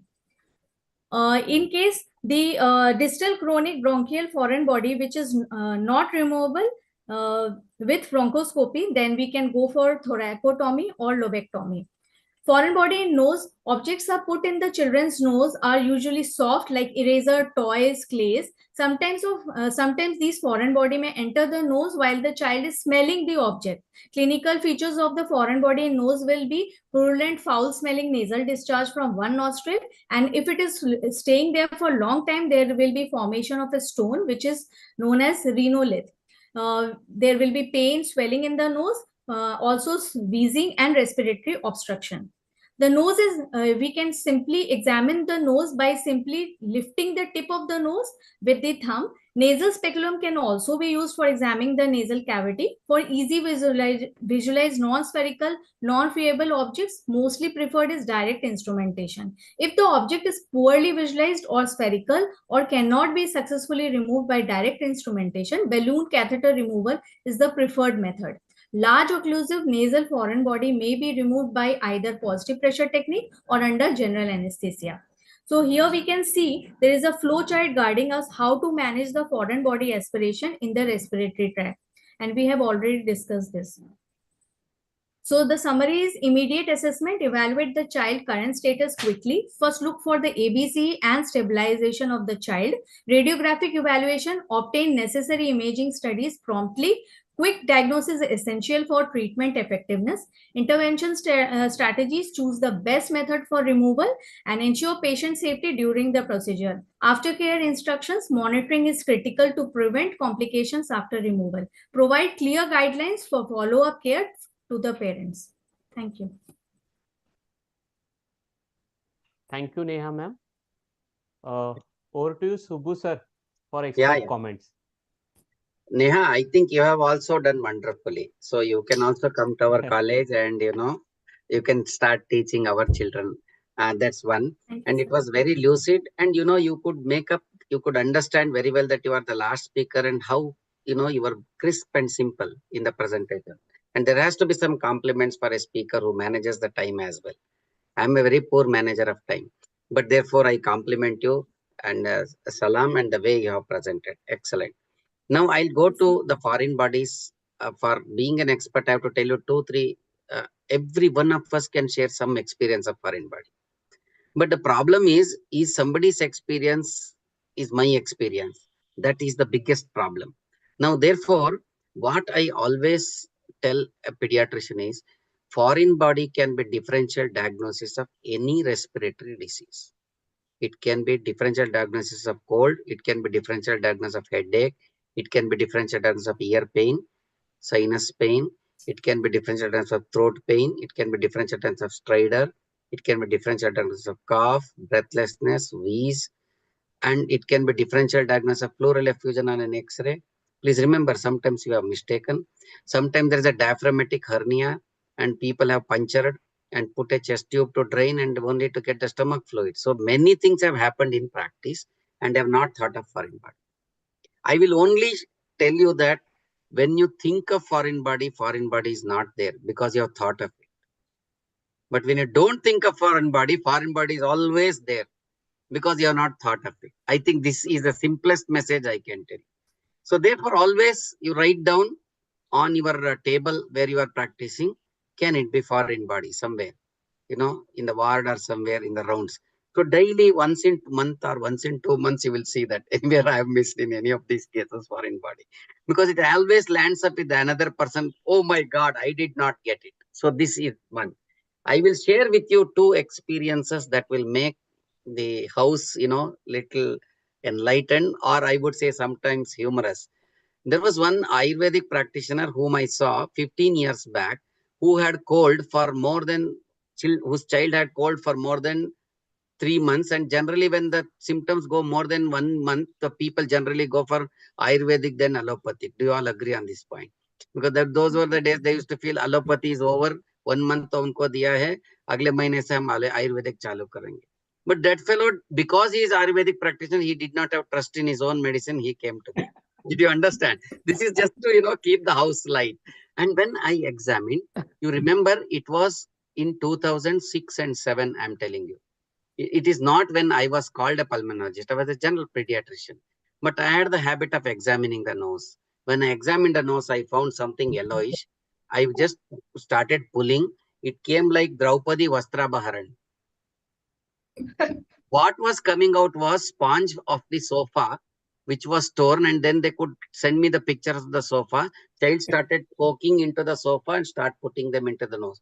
So much of sofa material could accommodate, I could never imagine. Please, why I'm sharing this is because never ever try to think smart. Can I share the second example? When I was not having this much of weight, that mother gave me 5 kgs of sweet from Mandya. This child had traveled 5 medical colleges. In Indira Gandhi Institute of Child Health, Bangalore, it was treated as tuberculosis by Dr. Prahlad Kumar, who did a fair job. I'm telling you, I'm sharing the name of my own dear friend who was an excellent pulmonologist by himself. It was a lingular tuberculosis. A lingular segment was involved. They did everything and they have demonstrated the AFB. What else you want? And the treatment was started. ATT was complete, but cough continued. They went to all 5 medical colleges in Bangalore. Because our pediatric was free, they came here, not because I was good. Please remember, I was in Vaidehi at that time.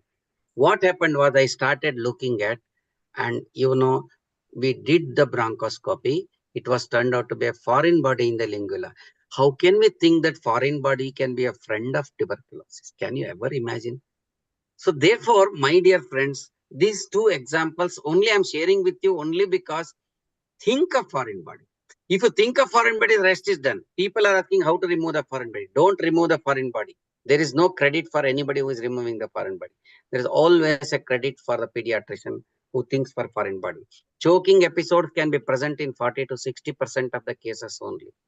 And in cases which are proved foreign bodies, there is absence of any history in 40% of the cases. And 40% of children can choke. 40% of mothers need not tell you any history. And only 40% of pediatricians think of foreign body. And 40% of pediatricians think of foreign body, it can be present in 40%. Please understand, I'm just telling you in a lighter vein. But all that is important for you is that chest X-ray does not rule out, it is the pediatrician. I had my own son's experience. Let me share you. He choked the groundnut when I was young pediatrician. He was just around 1.5 years old. He choked the groundnut, but he threw the groundnut back. I was damn sure that the groundnut is gone. But as a papa, I could not relax. I went, drew those areas in my hometown. There was no bronchoscopy available. I had to reach to Manipal Hospital, which was close to my hometown. I begged for bronchoscopy. That Vijay Kumar, the pediatric surgeon, who is now the professor, he told nothing needs to be done. But my dear friends, why I am sharing these three examples is because mere expulsion does not tell you anything. If you have to follow it up. If there are any symptoms following that, even cold or simple cough also, following an episode of choking, never ever think that, hey, I have got running nose. It will not be foreign body. वो हो सकता है, पर अभी तो नहीं है. Never ever relax, but always think of it. Only problem of foreign body is overdiagnosis and underdiagnosis. Overdiagnosis is done in acute situations. Underdiagnosis is always done in forgotten foreign body, which we call as FFB. It's always called as famous forgotten foreign bodies. You can have a kind of an atlas and a beautiful visualization. Neha, you did excellent job. A foreign body, be it acute or chronic, should be removed. Some foreign bodies could be digested, autolyzed in the airways, only present with bronchiectasis. When you do the bronchoscopy, you don't get anything except purulent material. Who knows? There could be some foreign bodies which have been forgotten and may not be there. So therefore, prevent the damage. Children definitely poke. Don't go by age. An older child can push the foreign body into an younger baby of 6 months also. Don't say it is 6 months, how can it choke? You have children, but nowadays we have only one child per the family. So mother won't obviously put the foreign body in the child's chest. So therefore have some common sense. Ask for the behavior of the child. It's very important. The behavior of the child should be asked. Is it a child which is exploring? Is it a quiet child? All these are important. They will definitely give some kind of toys for the children, and therefore some of the material will be there in their airways. It could be ear, it could be nose, it could be throat, or anywhere, or in the chest. These are very, very common, and you should always have high index of suspicion for diagnosis of foreign body, which is the key and has been rightly pointed out by Dr. Neha Singh. Many experts have, have lastly told, oh my God, this I never thought. And if nobody can be an expert on the foreign body, everybody is a member of Academy of Pediatrics trying to diagnose foreign body. If you have humbleness, you will always pick up a foreign body. These are my suggestions, and I thank you for giving me a bit of extra buffer to share a couple of my experiences. That means to say, you don't stop thinking. You have to continue to think, is there any other cause? Suppose you have a foreign body, you have treated, removed, and if the child continues to cough, next time you may get an AFB, the reverse of the case which I have told you. So therefore, don't stop thinking, and it's very, very important for you. Neha, you did an excellent job. We will take up some of the questions that have been asked if there is a time. Yes, sir. Can I just have a comment here? Yes, sir. Yes, sir. So, besides what Dr. Subbu has already mentioned, two things you must keep in mind. Number one, you can also have sometimes a foreign body which can be migrating. So, a child will often have a recurrent pneumonia, and you would be wondering about how to investigate this child. It could be a mobile foreign body which could be lodging at different place. So, as Dr. Subbu mentioned, what is very important is a high index of suspicion, and a bronchoscopy, rigid bronchoscopy preferably, would actually solve the problem. But again, remember, bronchoscopy, failed bronchoscopy, you're not able to locate. It doesn't necessarily mean that the foreign body is removed or it is not there. You may have to repeat it once again. Second thing, amongst the all foreign bodies, the most dangerous one is the battery cell. That you must keep in mind, because that is something which can have a corrosive effect on the bronchial tree and which can even have long-standing damage on the bronchial tree. And last but not the least, the vegetative foreign bodies, which initially would appear small but tend to swell over a period of time and can become symptomatic. So your development of symptom cycle need not be limited only for a short period. You can have something which is developing after 2 or 3 days of time. So always in a child who has developed cough, in absence of fever or obvious viral settings or other infectious settings, do ask a history of choking, do ask a history of the activities the child is indulging into, and always keep a possibility of foreign body in mind. Thank you very much. Thank you, sir. So we will take some questions also. One question is there: how to remove nasal foreign body if not coming by artery forceps? Subbu sir? I will tell you that we will not teach you. Please refer to an ENT surgeon. Right. Please don't treat. There is no, she will give the same fees for you for removing. She won't give 10 rupees extra for removing. But if you push them in, she's going to sue you for $10 million. Another question is, sir, just share your experience with oral amox in community acquired pneumonia.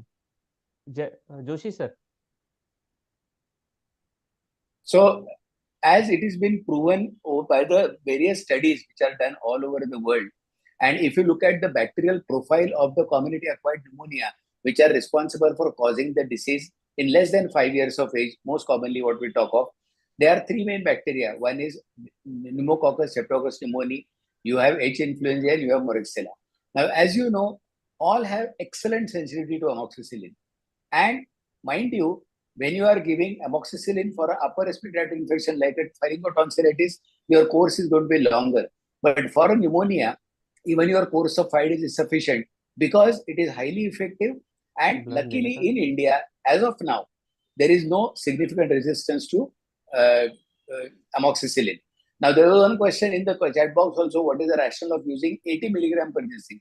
So this is an attempt to reduce the chance of increasing the antibiotic resistance. So by increasing the dose of amoxicillin, you try to, because in a given community, you are not sure about what is the actual resistance to pneumococcus. So when you are suspecting a pneumococcus in a society, when there is a suspected resistance pattern observed, in such a case, it is justified that you give higher doses of amoxicillin like 90 mg or 80 mg per kg. And that is recommended for acute otitis media also. But in pneumonia, the first line of treatment is always amoxicillin, and it is generally sufficient because it has excellent coverage against this thing. If you don't get a response within 48 to 72 hours, you have to keep up other options open. Yeah, I will just tell you a couple of inputs, Sachin, permit me. Yes, yeah. I will never prescribe syrups for community acquired pneumonia. Yes, very good. The reason Tablets is are better. all the time the syrups that are available are 30 ml, which comes for 3 days. Please never prescribe. That's the point number one. Please prescribe a strip of 10 tablets of 250 milligrams, 1 BD. It is going to, the mother is going to finish the strip and is going to bring you back. This is the simplest advice that I can tell you, because syrups are all amoxiclav, not amoxicillin. But dispersible tablets are definitely available as amoxicillin, and amoxiclav is non-dispersible. You know, it is very advantage for you to use the amoxicillin instead of amoxiclav. I am telling you short, but I can talk hours on only amoxicillin. Join for the next webinar. Sachin and Neha are going to share you the links. If you want on amoxicillin in pneumonia, I will take one more session. But the tip that I want to tell you is that do not use the dry syrup, because if they don't shake, they will give the first dilute 5 ml, or sometimes the reconstitution issues are there. 101 issues are there with syrups. Give dispersible tablet, ask them to push it in. It's very, very simple. Sir, thank you, sir. In addition to this, what is your take on epiratomia nebulization in bronchiolitis? Subbu sir, what's your take for role of iperatropium in bronchiolitis? Absolutely no evidence. Point number one. Okay. However, for the practitioner who is asking where I can give iperatropium nebulization, see, iperatropium is anticholinergic. It is going to dry up some secretions. Wherever you feel that you have to do more suctions, you are fed up, you are firing the staff nurse. Oh, how many times you are not done the suction? Or you are firing your junior PGs telling that what you are not doing suction. If there is more of this thing, if you want some amount of dryness, like you misuse an antihistamine for drying your nose in cold, you can misuse an iperatropium for drying the airways. So another question is the cutoff level when to start a nasal flow, high flow nasal cannula for SpO2 in a case of bronchiolitis. Joshi sir. Jayant, you want to take up or shall I take it up? No, I think you can take it up. There is no problem. Okay. If you need oxygen therapy and if your oxygen requirements are increasing, every 2 hours. And you have a situation where a child is dependent on oxygen for more than 4 hours and the child is deteriorating, you need to step it up to HFNC. Subbu sir, this is for you. You already explained that depending on the duration of cough, we have to give antibiotics, especially amoxicillin in a case of PBB. Will you explain in detail? No, I just told a simple brief line. Oh. You have to give not less than 2 weeks.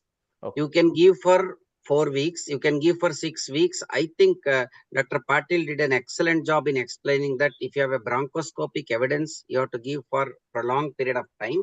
If you have a recurrent PBB, you have to give for up to 3 months. There are evidences in the literature where they have given up to 8 weeks also. So you can give prolonged treatment with amoxiclav.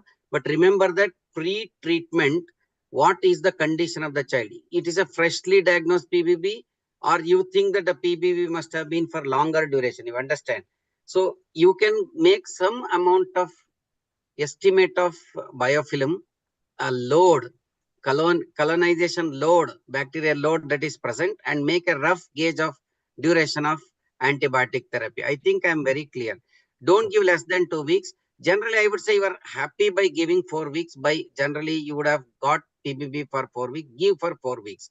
But what I have done in my practice, because that is a specific question, I will ask the mother, when did you get relieved? After starting of antibiotics of 4 weeks, suppose the recovery started within first week, I would give up to 2 weeks. Suppose the recovery took 3 weeks, then I will give for another 3 weeks. Suppose the recovery itself took 4 weeks, I would definitely give for 3 months. Is this a simple parameter to analyze clinically as to how long you have to give? It depends on the pre-level, and to that extent, if you have post-level of amoxiclav. Thank you, sir. Joshi sir, what is Yes. the treatment plan for post-nasal drip patients? Actually, post-nasal drip, or what we commonly call as a common cold, which is mostly related to viral infection. Now, generally, the first generation antihistaminics are not used nowadays because they are not considered to be safe. Post-nasal drip is a phenomena in which you have a lot of rhinorrhea, and when a child is in lying down position, it trickles behind, and that causes a type of short cough or a staccato cough. So perhaps if it is really bothersome, you can use a short-acting antihistaminic, but generally these are not recommended. Cetirizine can be a good choice, being an antihistaminic which is of a safer variety, and that can be tried for a period of 3 days. But as you know, when you treat cold, one simple principle you must remember: it is not the running nose which should be bothering you. All the problems related to cold are basically because of nose block. So one should not be proactive in treating an actively running nose. Now, if it is a running nose, which is a part of the viral infection, it is bound to recede over a period of time. As we all experience in our day-to-day practice, when you deal with any upper respiratory infection, it follows a certain sequence in which you would expect to have a watery running nose in the initial phase, followed by a mucoid nasal discharge, followed by a cough, and later on, followed by probably a transitory wet cough. So if this is going to be a sequence of events that are expected in a standard upper respiratory viral infection, you can just reassure the parents and don't be insistent on giving something to stop the running nose very aggressively.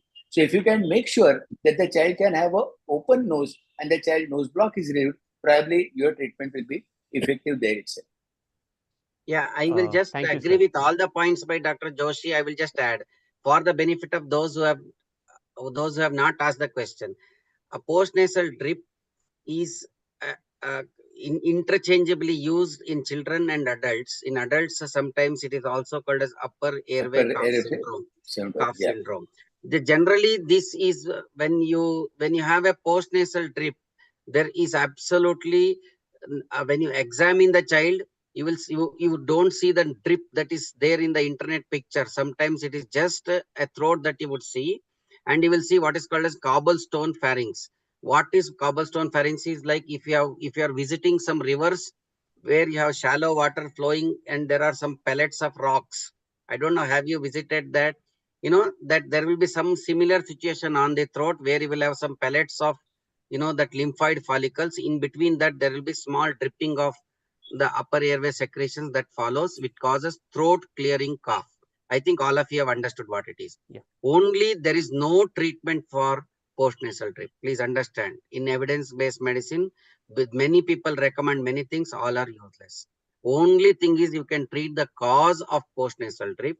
It is often rhinosinusitis. And you treat the sinusitis, the post-nasal drip recovers. The treatment for sinusitis is again prolonged course of antibiotics after diagnosis. And if it is allergic rhinosinusitis, you have to treat bacterial sinusitis superadded plus the allergy component, which is standard treatment for allergic rhinitis. I think I made the clarity on post-nasal drip. Yeah. Thank you, sir. Sir, how will see the level of CRP in a management case for the PBB? Like we should monitor CRP level depending on that only we have to think of duration of antibiotics. Dr. Priyanka Patil will agree with me that this is a local infection, not a systemic infection to produce any levels of systemic response. Yeah, systemic response. Don't go by, children may not have even fever. Vinas sir has raised his hand. Vinas sir, please. I wanted to make a comment. I wanted to make a comment with regard to oxygen therapy and bronchiolitis. Please go ahead. You are in the ICU. Yeah, that's what. So the point is very clear. Of course, we take into account the SpO2 level and the time duration. But what's important is the increased work of breathing. If there's an increased work of breathing at any point of time, independent of time duration and saturation, I think it is a time to, go ahead beyond what we are doing at this point of time. And from moderate to severe bronchiolitis, HFNC has really worked wonder. So rather than waiting for the saturation to drop or a time duration, look at the work of breathing and overall well-being of the child and step of your therapy. This is from my end. Thank you. And one more thing, it's beyond our expectations that our all 5 punch have done. Excellent. I mean, I was also amazed to see their presentations and their PPTs. Too good. And that is exactly Subbu sir and Joshi sir is our objective is to bring new talents from the unreached areas. These are we know, but there are very good people beyond what we know. So thanks to one and all. Over to Sachin. Sincerely appreciate your initiative. Thank you very much. Sachin, permit me for 2 lines. For HFNC, indications are 2. Oxygen saturation consistently less than 92% SpO2. No improvement in the respiratory state, either work of breathing or tachypnea, despite 2 hours of low flow oxygen therapy by nose. I think this is pretty simple. Okay. Yeah, please go ahead. Almost questions and chat blocks are done. Any questions from delegates or experts? There is a question like... There is a question about roll-up N-acetylcysteine. Yes. N-acetylcysteine has no role in any of the acute episodes. They are all for chronic respiratory conditions which produce the mucus. So it comes under airway clearance by pharmacotherapy in diseases which are having the origin of mucociliary clearance, such as cystic fibrosis, primary ciliary dyskinesia, etc. Not in day-to-day practice of any of the viral infections that you are thinking. It can be a consideration for sometimes thick, secretions which are present in bronchiectasis as well. But otherwise, please do not give. On the same lines, no roles for ambroxyl also. Somebody is asking about what is the rationale for combination of montelukast and levocetirizine. There is only one rationale for montelukast and levocetirizine. It is sales and patronage of pediatricians. That is the only rationale. Other than that, there is no scientific rationale. Just because we are prescribing, they are producing. So therefore, stop writing, they will start producing. One is acidic, the other is alkaline. One acts quickly, the other acts late. One causes homicide, the other causes suicide. So therefore, don't use them at all in practice. Sachin, sorry for brief on. Okay, please go ahead. Another question is role of glycerol in cough management. Glycerol. Glycerol is a very traditional old medication which was considered to be a demulcent and which is there only for reducing the irritation of the airway.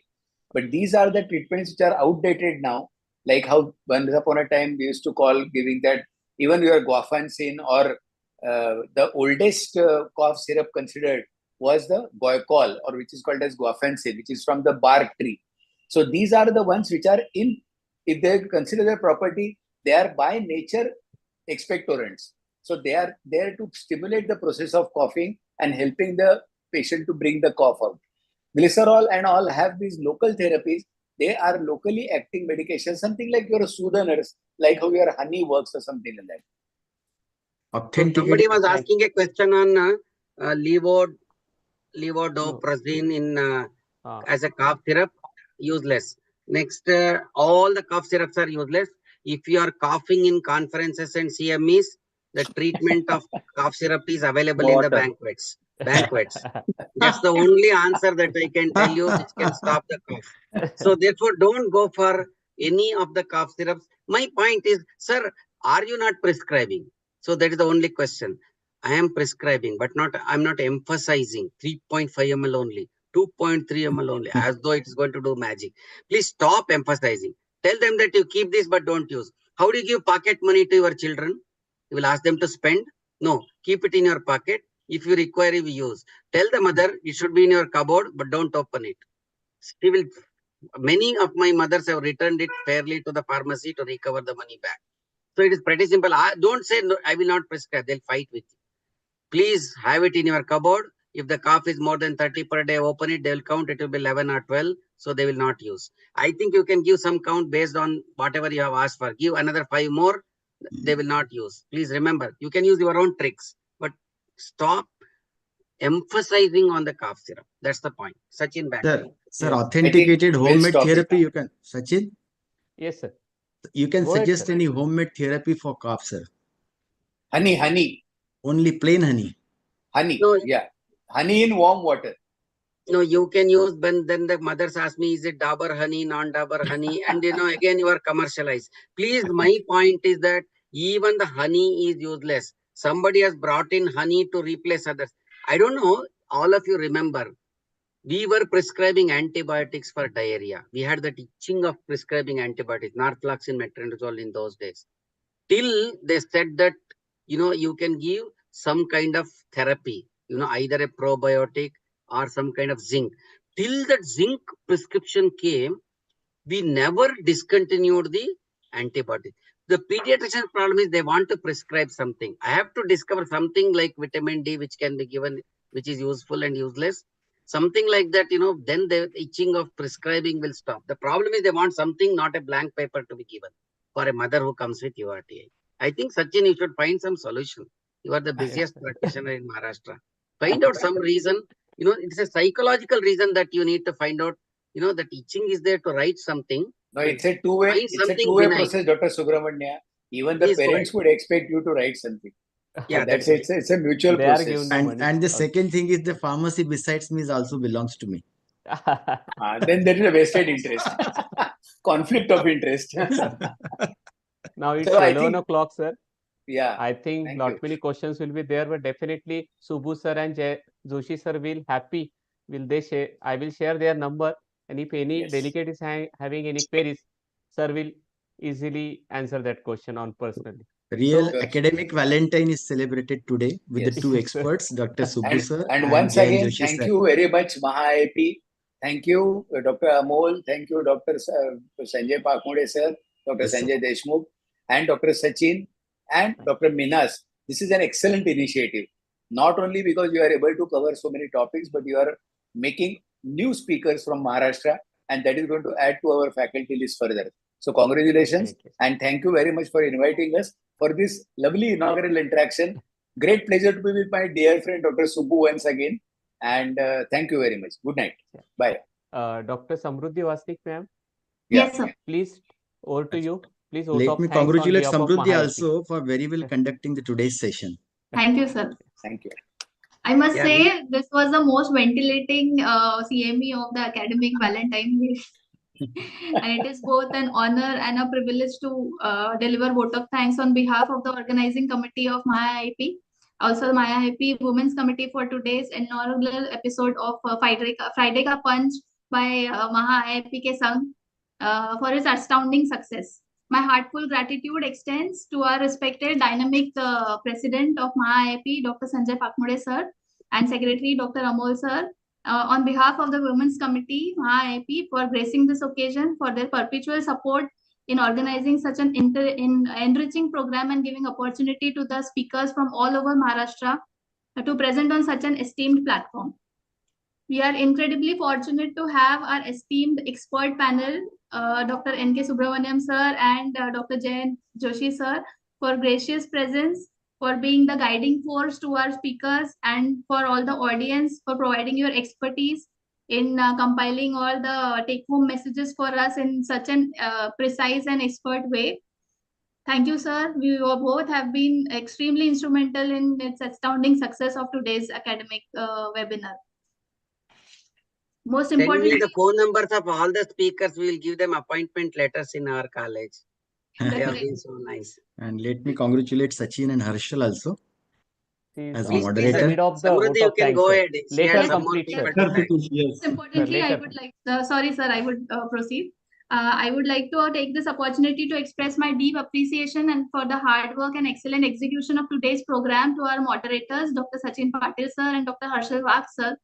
You both have truly been very instrumental in making this Friday Ka Punch a huge success.